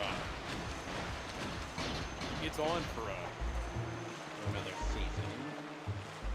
Yeah. It's gonna finish its run. Whether we wanted to or not. Yeah.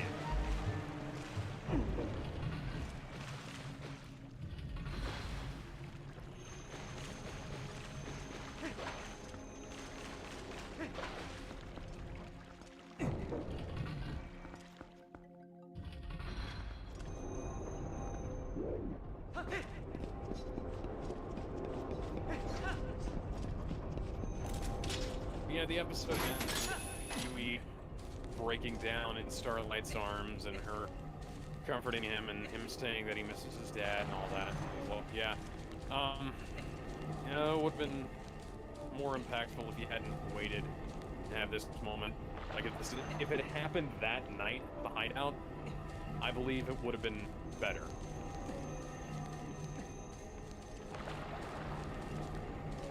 As it stands, they waited too long, and, you know, they did it. At least they addressed it, but they addressed it too late. I don't know where to sell things here. Probably should have known that. Oh, for fuck's sake. There's YouTube chats and I hadn't seen them. Hang on.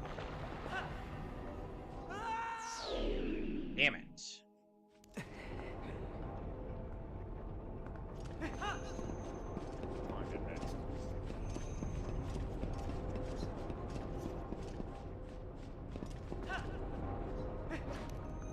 Oh, thank God. Nacho Naples says I like your OC. I don't know who you're talking to, and none of these are OCs. Like, my avatar is Kai from Phantasy Star Zero, Kevin's is Beast Boy, and Damon's is Yuze Fuda. I just photoshopped Gurren Lagann sunglasses onto my avatar.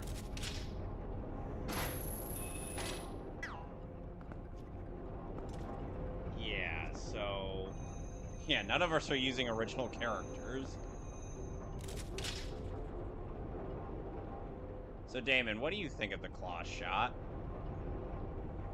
I don't really have much of an opinion on it. Sorry.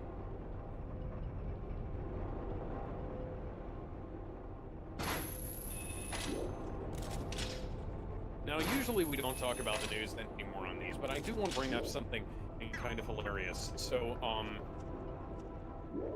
Dick Cheney has essentially endorsed Joe Biden for president, which is the worst endorsement for president you could ever get. Oh, God help us all. You know, Family Guy ended up getting this guy very accurately in their sketches. So for those of you who don't know, Dick Cheney is a man who shot somebody else in the face, and while he was vice president during George W. Bush's run, and he was known as one of the most evil men in America.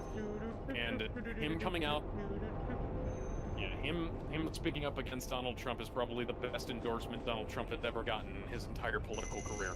Good job, guys. Like, you don't have to... Thanks for guaranteeing the win and for Donald Trump. Yeah. Yeah, I don't get it. Like, people know Joe Biden is already kind of on the ropes in terms of his popularity, right?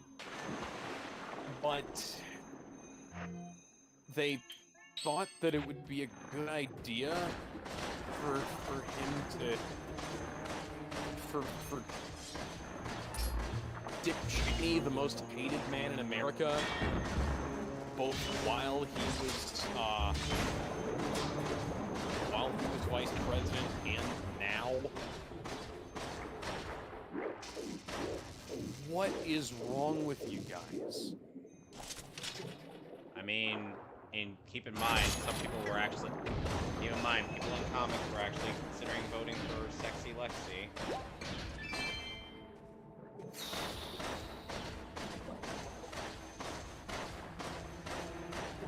would vote for Lex Luthor before I would vote for Dick Cheney for president. I'd vote for Lex Luthor if Dick Cheney told me not to vote for Lex Luthor, I'd have to seriously consider as like, well, what are Lex's qualifications? And what's he got that Dick Cheney doesn't want to be there? Because Dick Cheney is that bad of a human being. He is the devil. He is the Antichrist. He is non-denominational versions of evil. Oh, he is Ragnarok. He is the one. Yeah. He is the one, the worst, the bad, the ugly. He is. I'm not exaggerating when I say that he is one of the most political figures of our time. Just in terms, on both sides, just in terms of his actions alone. People don't like this man. And I would come out and I'd say, hey, Dick, shut the fuck up. I don't want your endorsement. I don't want you speaking up on my behalf. And meanwhile, Dick Cheney at Walmart, go fuck yourself. Go fuck yourself. Go fuck yourself. Yeah, I'm sure you've seen that. You know what? No, that's inaccurate. That's a show of humanity. Cheney isn't human. What do you mean a show of humanity? Explain yourself.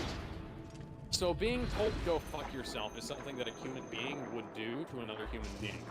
Dick Cheney is like the long-lost T-800 that, like, because John Connor doesn't exist, he just decided to do things against the human race because he hates us.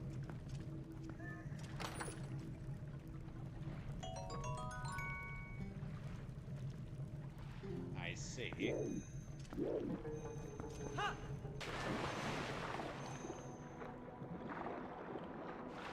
So he's basically Eobard Thawne. Yeah, he is humanity's #1 hater. Remember, he is Barry's #1 fan. Don't you know, Barry? I'm your #1 fan. And Barry's like, God, no. I don't need him. How do you stop being my fan, please? He's like, nope. Could you maybe find somebody else to bother? Nope. Oh, that's unfortunate. Have you heard that I'm the dumbest man alive? Why, yes, I made it so. Oh, God damn it. I was hoping I could use that to... dissuade you from dealing with me. Oh no, I love making you unbearably be stupid.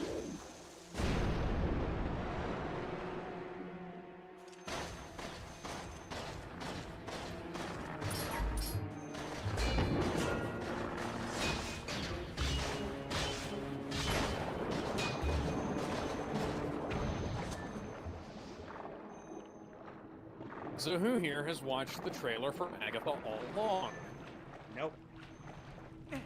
I watched about half of it and decided I didn't fucking care.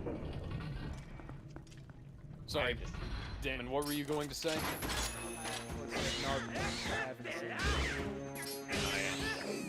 Yeah, I don't blame you. It's like them trying to capitalize on WandaVision 3 years too late.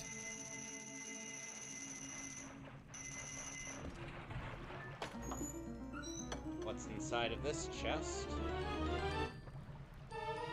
Gee, it's almost like this. It's almost like Zelda could be a bit formulaic at times.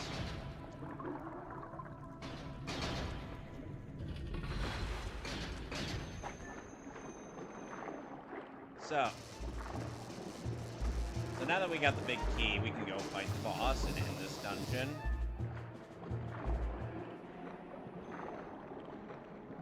We already got both heart container pieces, so there's no point sticking around here. Do you know why they decided to make it 5 heart container pieces instead of 4? Nope. I haven't the faintest idea. I wish I could answer you.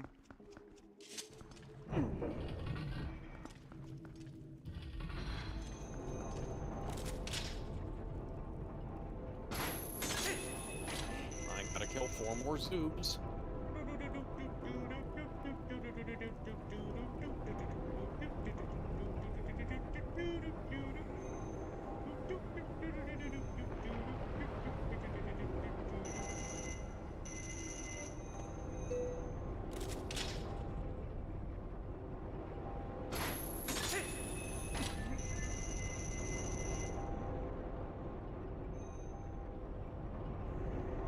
Sorry, I'm having too much fun with this. What, I get to spin around Link and make him look silly. You gotta get doing those spinneroonies. Gotta make the Undertaker laugh. Let's see who gets that reference. I'm betting nobody, considering the current demographics of this stream. You realize that unless Gizmo were here, or nobody's gonna get it. Probably.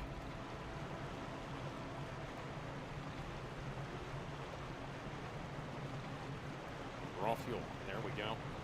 And it's right next to the landing pad. Just in time.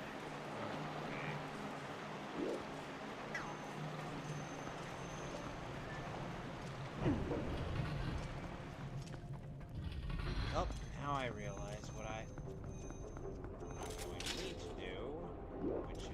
There have actually been a number of deaths this week. Yep. One of which being the original Japanese voice of Mokuba Kaiba. I can't remember her name. I should look that up. That is rather unfortunate. Damon, do you know anything about this? I think that's the season 0 voice actress, right? Oh, I believe it was from Duel Monsters, but yes, I forgot. There was a season 0. I tried to put that particular season out of my head. Why? I'm not a... It's a bad adaptation, and Megumi Ogata is not a good choice for Yugi.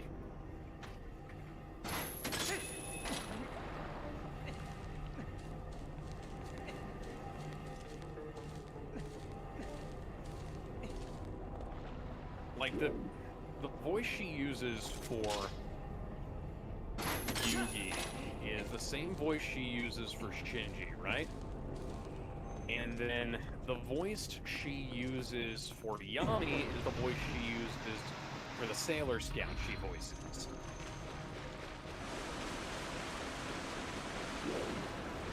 I can't get over that.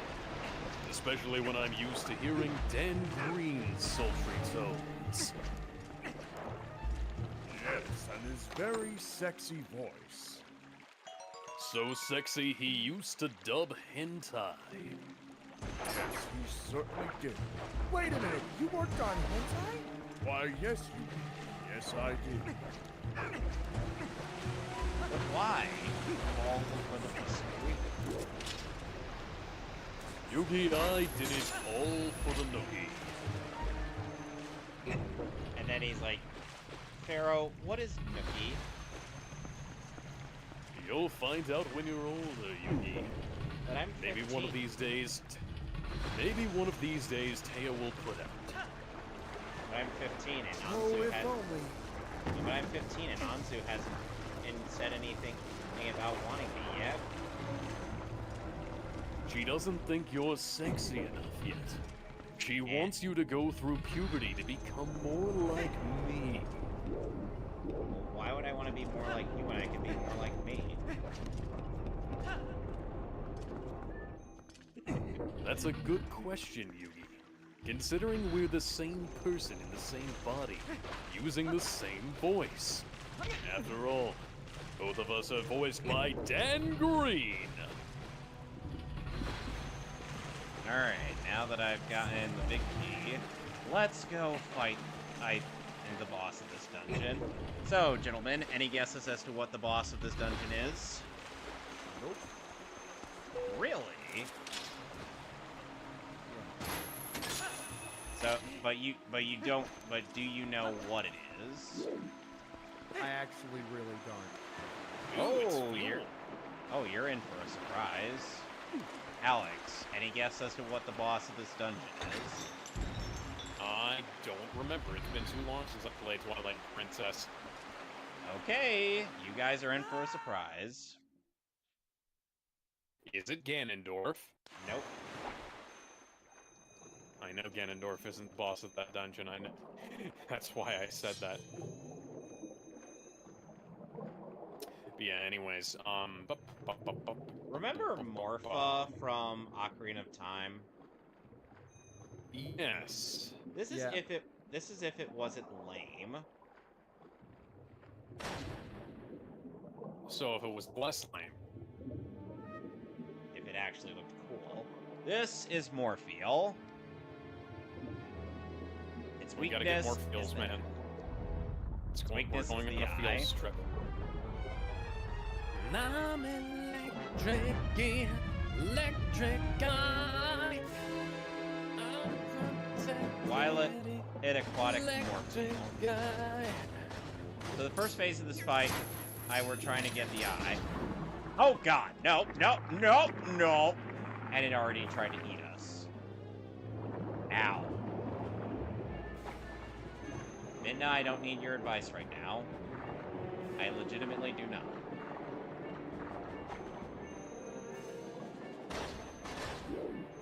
Potassium.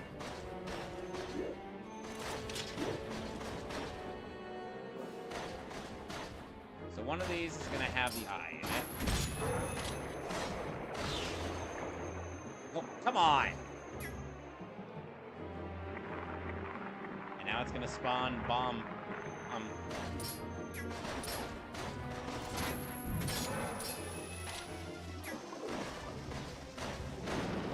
Water bombs.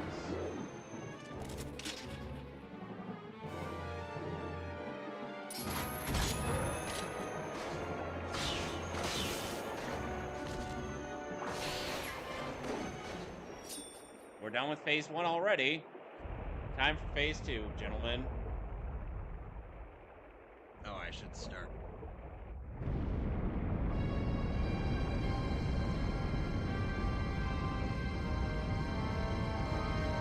So I'm gonna grab this potato salad and eat it, and then I'm going to take this, whatever the fuck this is, back to base.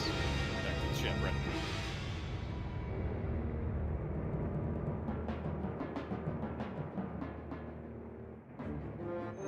And now, phase 2. Where we gotta chase this sucker. Or not go in front of it. And stab it.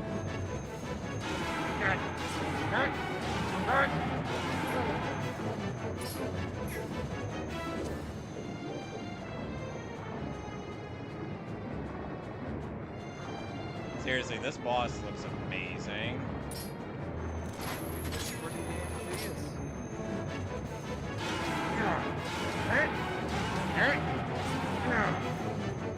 That feels good.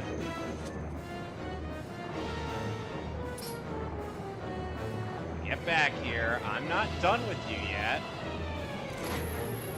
It's a load of things.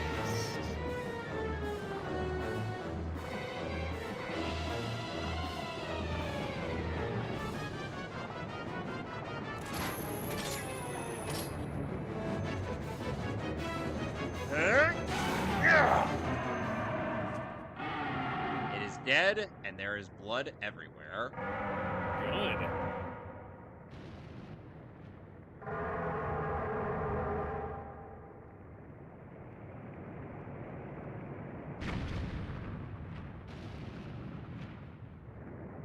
Now to figure out where to place this Oneirus device.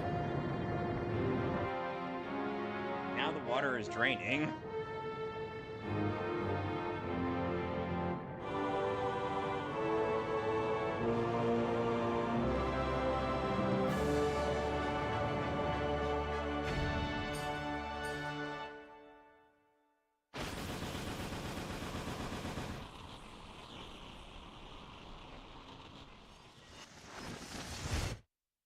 is it.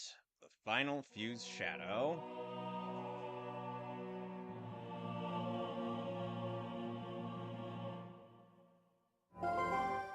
See, Minda, I didn't need your help for that one. I know we've got plenty of fuel right now, but these may come in handy. And I can sell them.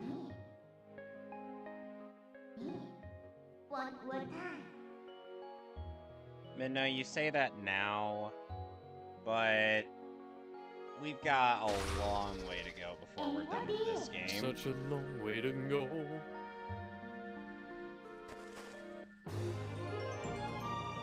Alright, got my health up by 1. Gonna change clothes. Alright. Yep, I'm done here.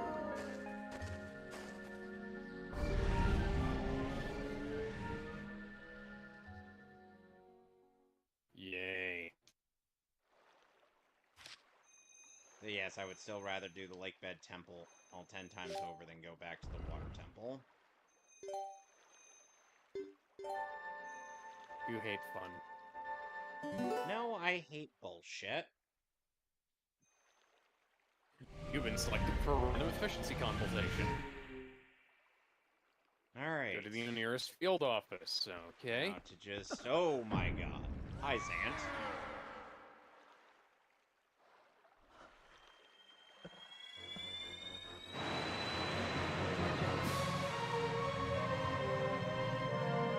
And fly around until I find another derelict.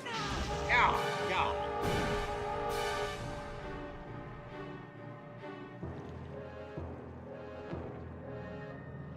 Hey! Oh, now we're back in the Twilight Well, that's Zone. not a derelict, but still.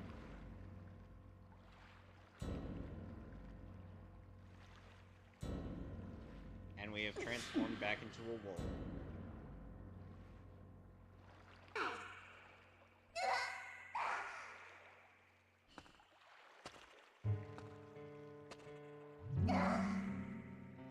Just gonna be taking these away.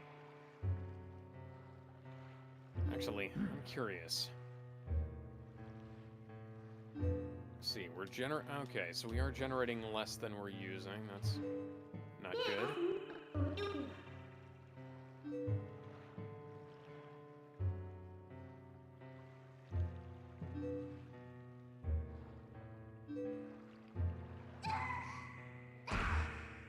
Probably ought to put that down here. We've got room.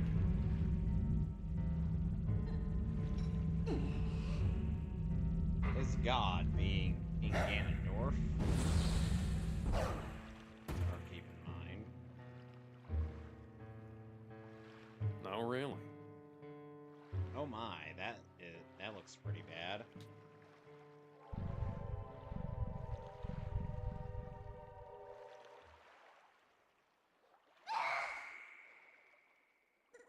Honey, why can't you just put these credits in our fucking bank account?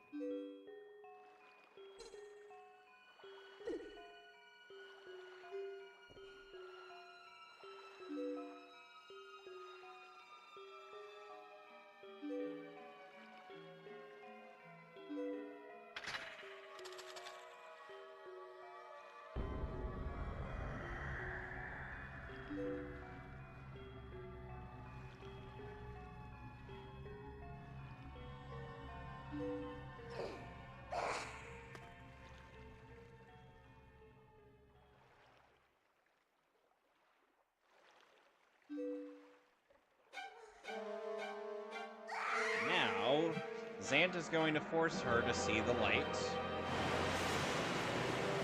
Blinded by the light, held up like a ghost, another runner in the night.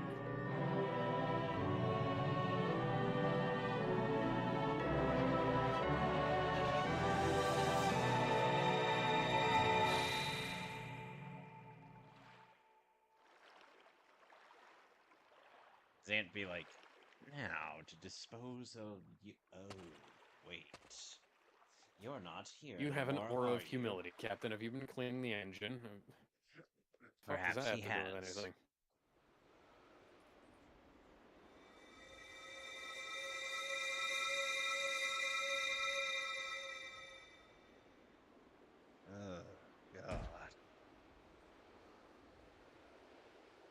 transport it to Hyrule Field again.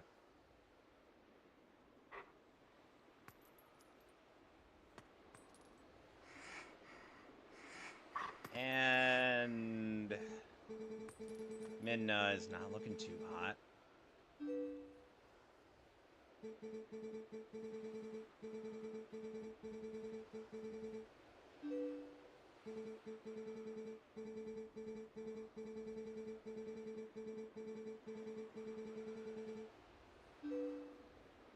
Okay. And now for one of the more somber pieces in this game, which is often called Midna's Lament.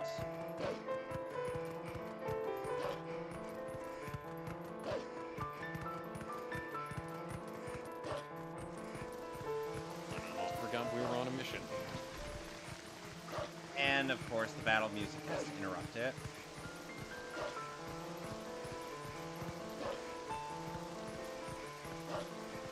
Which, by the way, this song is also in Smashy Bros.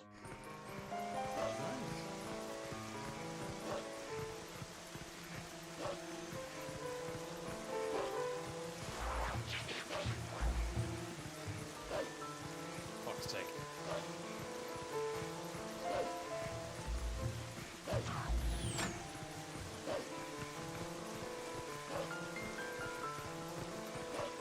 What?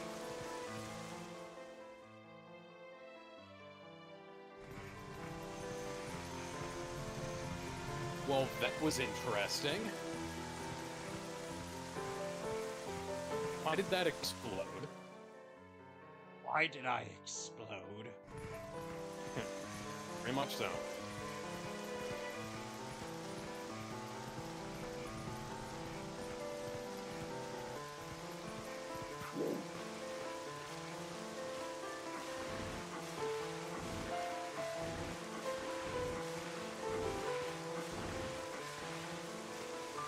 Now, let's go greet our friend and bartender. Tell him, huh?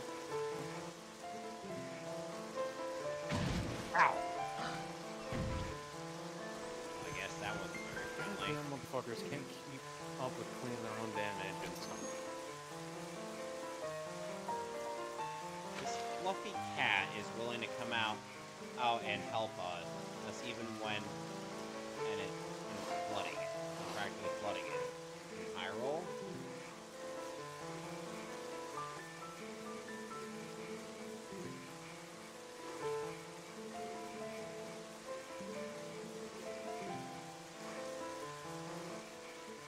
Just gonna help myself to one of your biscuits real quick.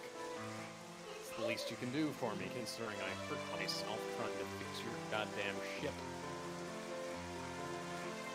Oh yeah, I heard a truck going down the road today that had it was a pickup truck hauling a trailer that had a flat tire on it. And it was like, I was probably like 40 feet away and I could still hear it going bonka, bonka, bonka, bonka, bonka as it was going down the road. Sounds kind of comical, honestly. A little bit, yeah. I don't know how the guy didn't notice that. Don't want to knock over any pots.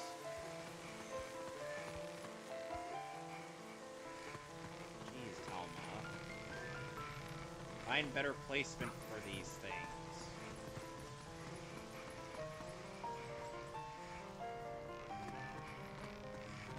Derelict, derelict, derelict. Fuck.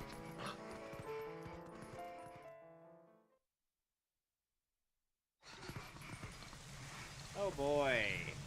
Hey Alex, do you remember when I was saying what I was saying about Pose and that I couldn't fight them now? Well, now I can. Oh, good. Can't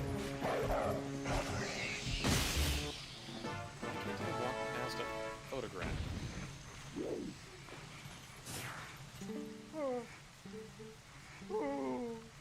It's Giovanni.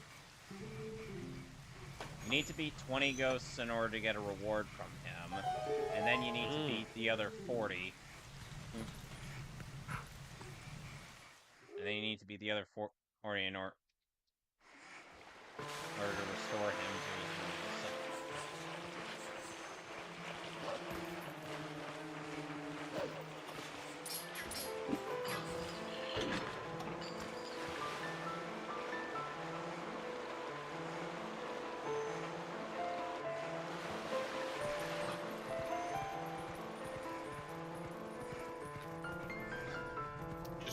this opportunity to take a quick drink in real life as well.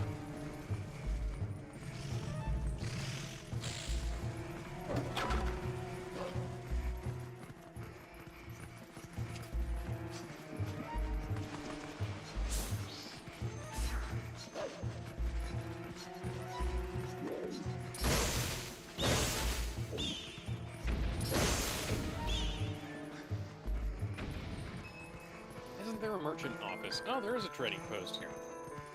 Okay. Well, that's good to see. Means I can offload some of this useless fucking crap. Hey, Sculptulence, piss off.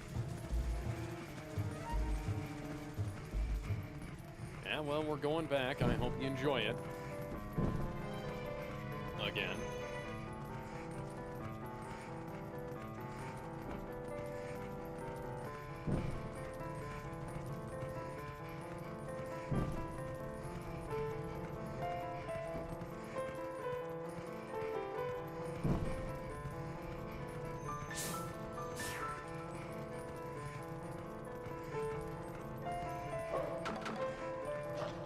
Wait a minute, why am I doing that? That's superfluous. Oh.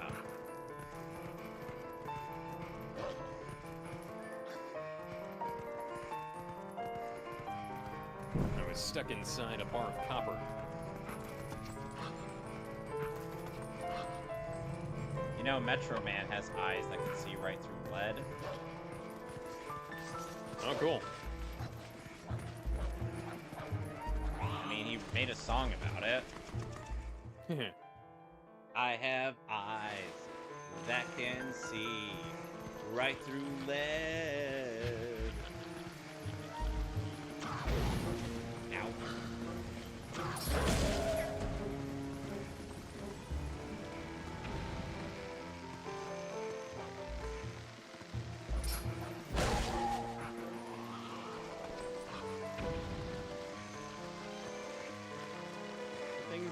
These conveniently placed ropes are here, because I can't... Midna's not going to be able to help me here. Not this time.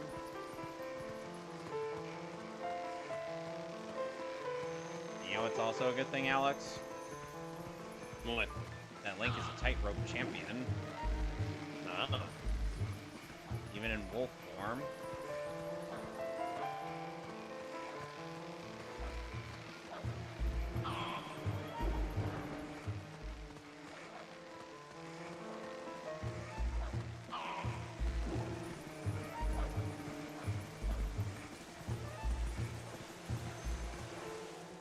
Jeez, no wonder it's Alright, so the flooding. only thing left in this is to find the other data pad.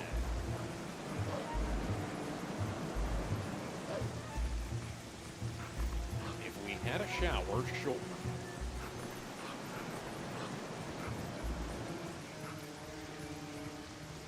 24, 22.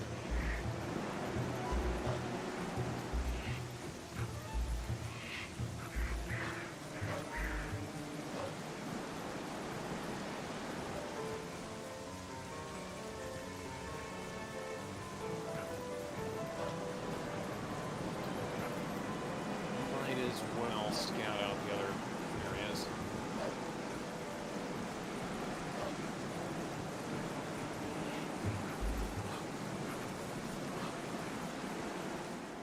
Alright, finally. And getting away from anything that can interrupt the music. Turn up the radio. I And- need the music, got to give it some more. And now, Midna... Now we've gotten to Zelda's chamber, and Midna just fell off our back.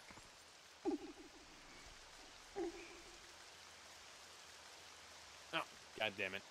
I wasn't trying Hey. to collide with it, I was trying to near miss it. Hey, Zelda. Sadly, I'm not in my human form, so I can't request rescue sex. Well, she is a white woman. Potentially she's into that. Somebody actually made an Akira spoof animation of Raven in the position of Tetsuo. Oh, where what's in her mind is the green horse. My Little Pony. Specifically Beast Boy. My Little Pony. Ah, ah, ah.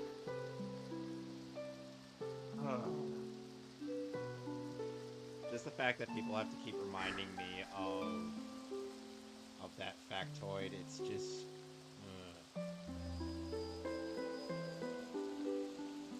Yes, Zelda 2, who has the Triforce, specifically the one of Wisdom.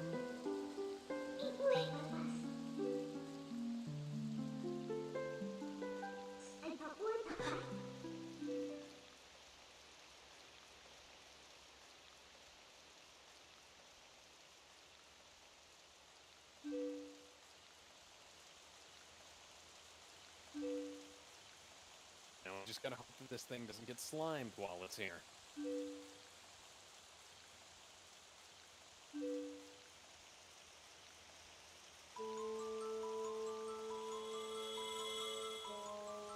And now Zelda is passing on part of her essence to Midna. Is that what they're calling it nowadays? I mean, it's magic, not, Funnily enough, in the Twilight Princess manga, after this, Zelda ends up having quite a few conversations with Ganondorf prior to her being suspended above her throne. Ones that actually they kind of comment on how long the whole cycle between her, Link, and Demise have been going on since the event of Skyward Sword. Ganondorf is well aware of the cycle, and he's like, I don't care, I want to keep this going for as long as possible. Because I just want to make all of you miserable. It kind of paints Ganondorf in a very interesting light.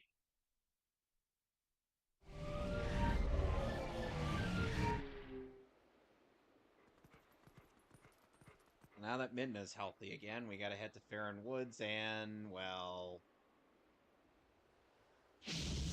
And a giant in Diamond just appeared over Hyrule Castle, while preventing anybody from getting in. Hey, Castle Guards! Hey, Castle Guards, where were you when this happened?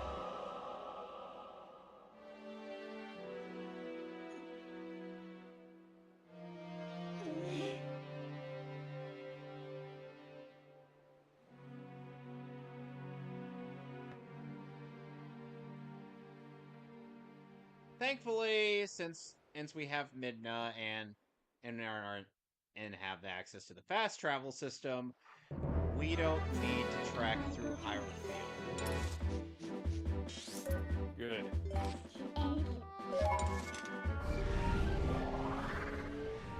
I genuinely find Hyrule Field a little bit irritating in Ocarina of Time as a kid. Yeah, at least with Twilight Princess, there's stuff up to, fine. Alright, there's stuff to see and whatnot. Oh, the monkeys. I was disappointed that they didn't fix that in the 3D version, Some people complain that it was taking too many liberties. All you gotta do is make Epona rideable as Kid Link. Yeah, but again, that would require adding new assets to the game and whatnot. No, all you gotta do is use because it's the same model in. I know what you're referring to, but they gotta incorporate that kind of animation to Epona. Yeah, but they could have just copied the animation because they knew they were going to be doing Yeah, but the thing is Ocarina. that... They knew they were going to be doing Majora's Mask. They could have just done that little bit of work ahead of time. But the thing is that they have to make new models.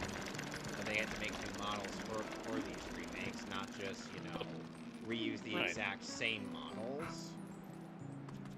Right, and they were already doing that, which means they could have just reused baby Epona's model, and then put the animations from Majora's Mask link on there.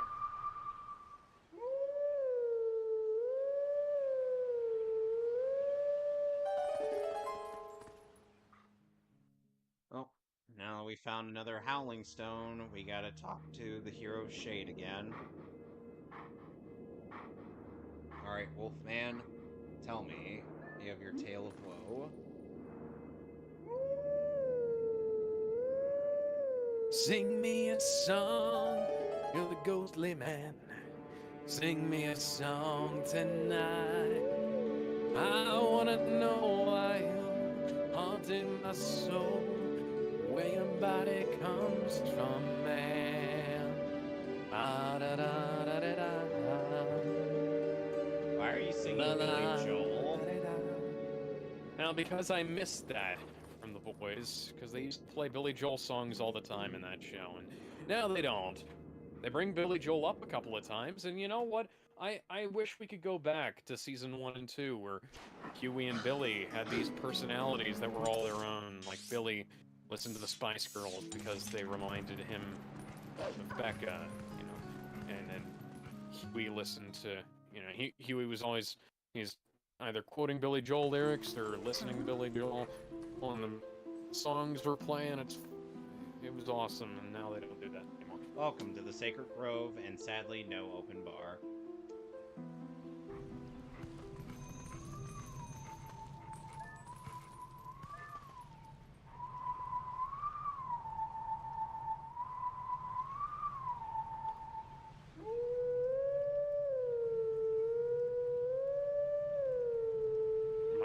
Come on.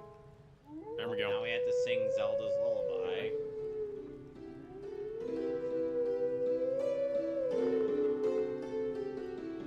So, if Zelda's a white girl, does that mean she's one of the people that gives you money because of Starbucks? Sure. I mean, Amelia Clark does. Hi, Skull Kid. I'm not sure I want to be associated with her. She tends to be in bad things. This variant of Saria's song Like is Solo really good. in Terminator Dark Fate and Game of Thrones Season 8.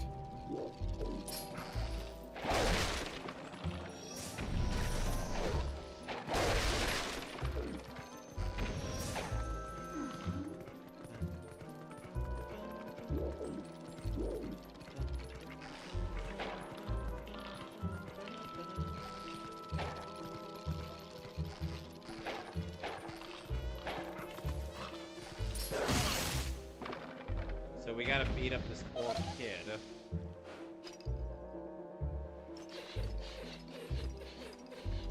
We gotta do this again when we come back here.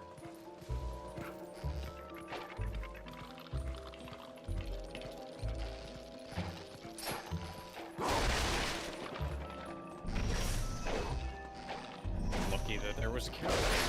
That way I can just eat my way through my obstacles.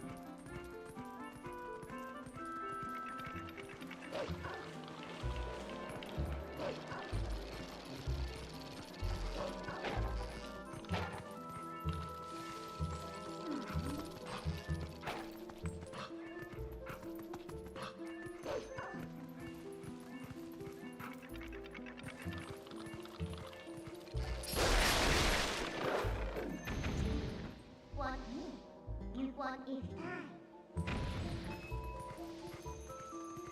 I would Midna, but they keep attacking faster than I can respond. Yeah.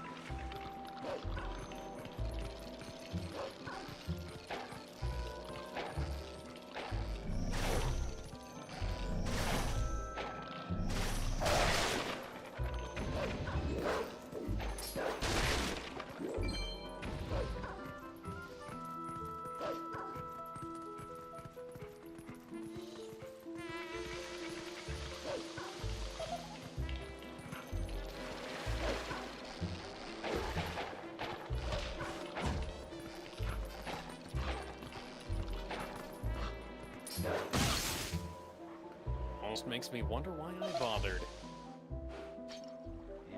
We got told to.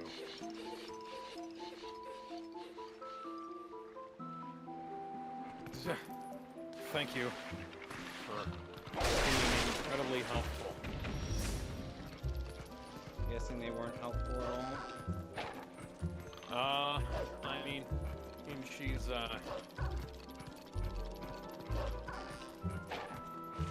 something bad's going to happen, isn't it? I'm going to follow her.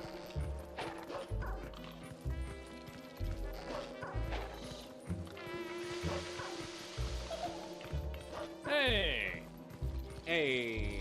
Oh, Take this hey. job and shove it. I ain't working here no more.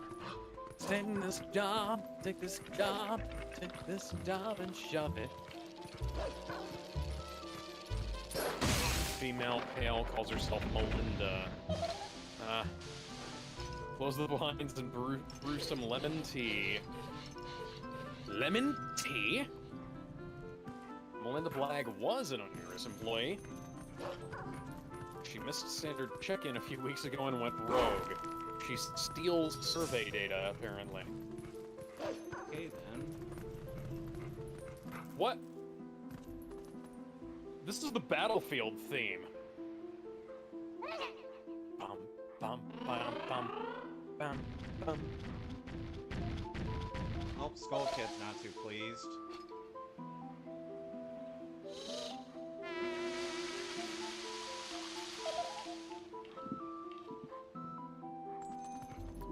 You're not Frank, you're a nearest rep. You seem to be the best position to recover Miss Blagg on our behalf. Cooperation. Well, thanks, guys. Let's see. Is there a trading post on this area? There's a bar. There's the Oneirus. There's an empty spot. Let's see. Is there anything? Oh, there is.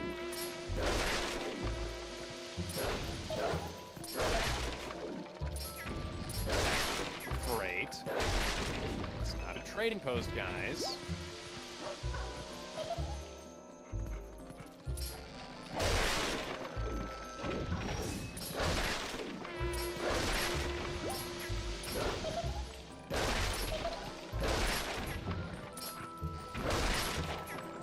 I wish there was a trading post around here that I could get rid of some of this crap.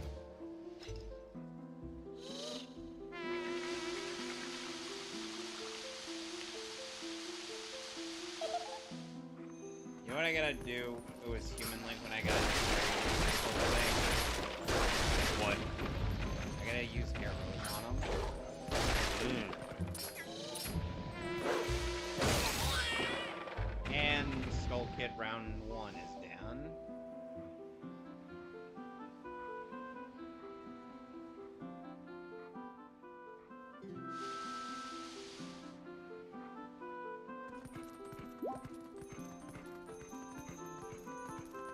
Now for my least Linda favorite. was fake. Oh no, we were becoming friends, were you? I kind of thought she was a little bit irritating and somewhat creepy. Then again, and that's every member of my fucking crew, so who knows? Alright, let's get the worst part of this Let's game throw out of that the over way. in the corner so it can This not bug fucking me anymore. puzzle. You're about to see why.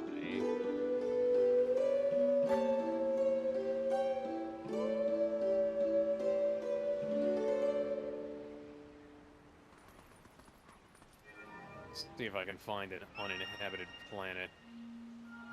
Prime. Oh, right, we're over Oneirus Ventures. So we got this puzzle here, and these two schmucks.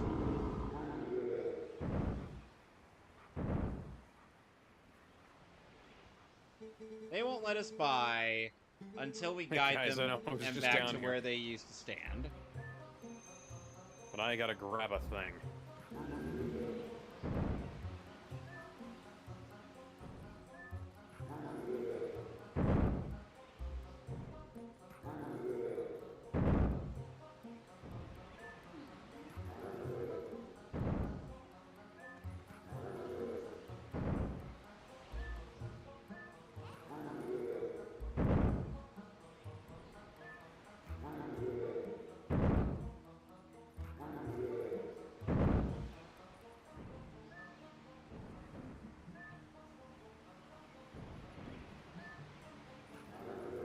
trying to get a quest done.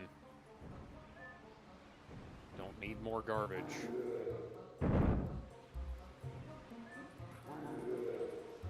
Yeah, I'm almost there, guys.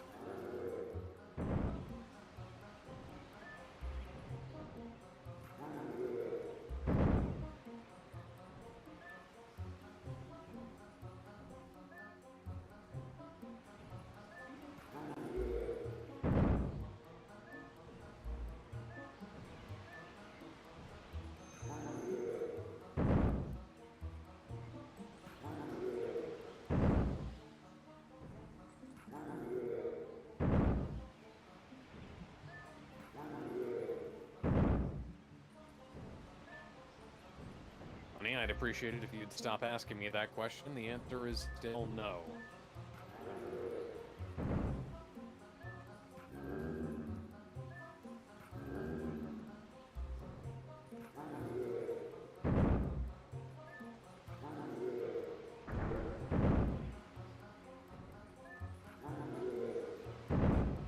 Be mindful of our air supply. I have no wish to die again, so you are aware that you are mortal. It's good. The first step is admitting you have a problem.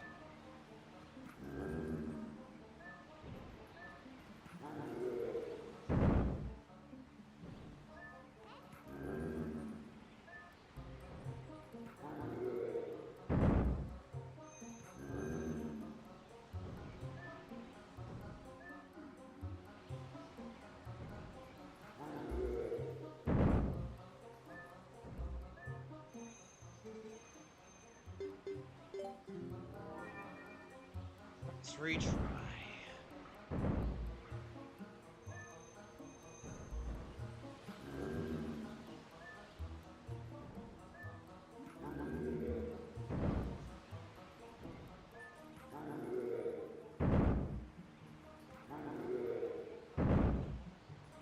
Oh, I forgot to eat. That's not good.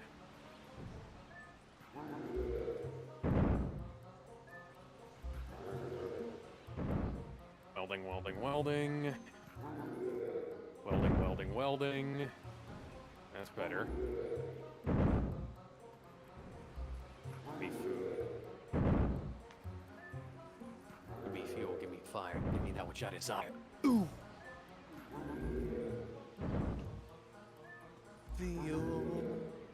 When I burn, feel this pumping engines, burning hot, loose, and clean. Finally! My directions, quench my thirst with gasoline. Took me 2 tries, but I finally got that down. So give me fuel, give me fire, give me that which I desire. Alright, now we go into this. Now I get. Ooh. Go past these guys and to the Blade of Evil's Bane. Skeletor would hate this thing. I don't like it Yeah. because it banishes evil. And I'm evil. Are you sure about that?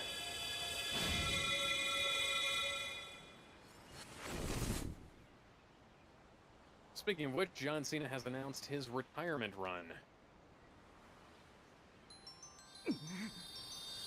We will soon no longer be able to see him on Monday Night Raw. Soon. It's gonna be a year. But still. I was expecting this. It was gonna happen eventually. Only he has some weird political takes and simps for China. He is a good wrestler, and he is, yeah, he deserves better as an actor, I think. You know, I wonder. You know, if this had come out after Skyward Sword and they wanted to bring back Fi, Would I Midna would- be fine? No. Would Midna and Fi get along? Possibly. What want me I think to they might. say? It might be one of those relationships where they kind of don't like each other at first, and then they warm up to sort each of other. grow on each other. Yeah. Well, now we have full access to the fast travel system. I made 700 credits.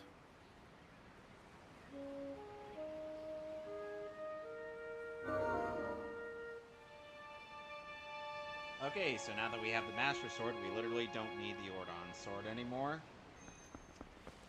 Good.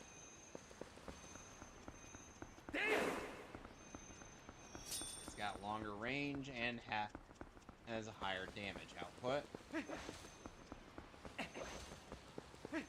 Always tends to be the case with the Master Sword. Just once, I'd like there to be an upgrade that makes things worse. I actually don't. I'm kidding. I was Ooh, gonna upgrade say... unit. Hey, would you really want that? Because yeah. Although I will say, it would be nice if there was an actual side to using, like, the Master Sword over some of the, more upgraded swords that you get later on in some of the games, because, like, if you're good enough at playing the game, you never need, once you get the Viggoron sword in Ocarina of Time, you never need to use the Master Sword ever again. Except for on Ganondorf. Oh yeah, well, that's... Well, I mean specifically his monster form. The game automatically switches you over to that when you pick it up anyways, though. No, you can switch it back. It's just... True. Alrighty, so... Now that we have access to the fast travel system... Let's go to Kakariko.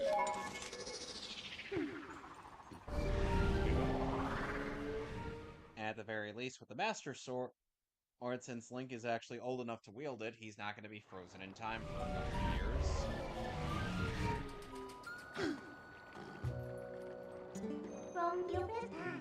I want to see what happens if they don't have the enchantment on the Master Sword for Kid Link, and then Kid Link is basically just hauling around the fucking Viggoron sword, but it's the Master Sword. Like, come back here, motherfucker, I got a giant sword and I'm not afraid to use it. He just walks up to Ganondorf and he just slashes at his ankles. You realize that the Deku stick can do that, right? It's funnier if he's carrying around Master Sword.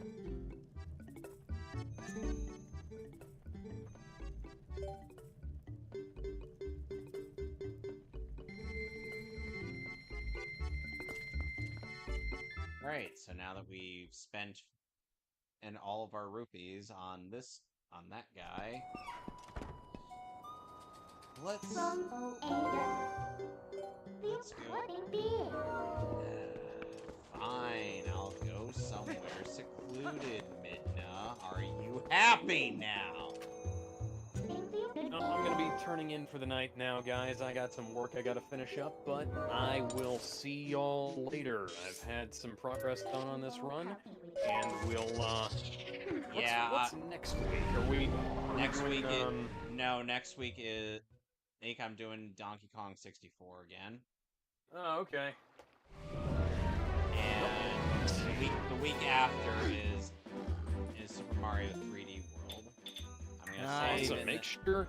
Yeah. I'm gonna save Make sure y'all tune in for that. We're playing that fucking game. Oh, hell Hey, everybody. yeah. Bye. Bye.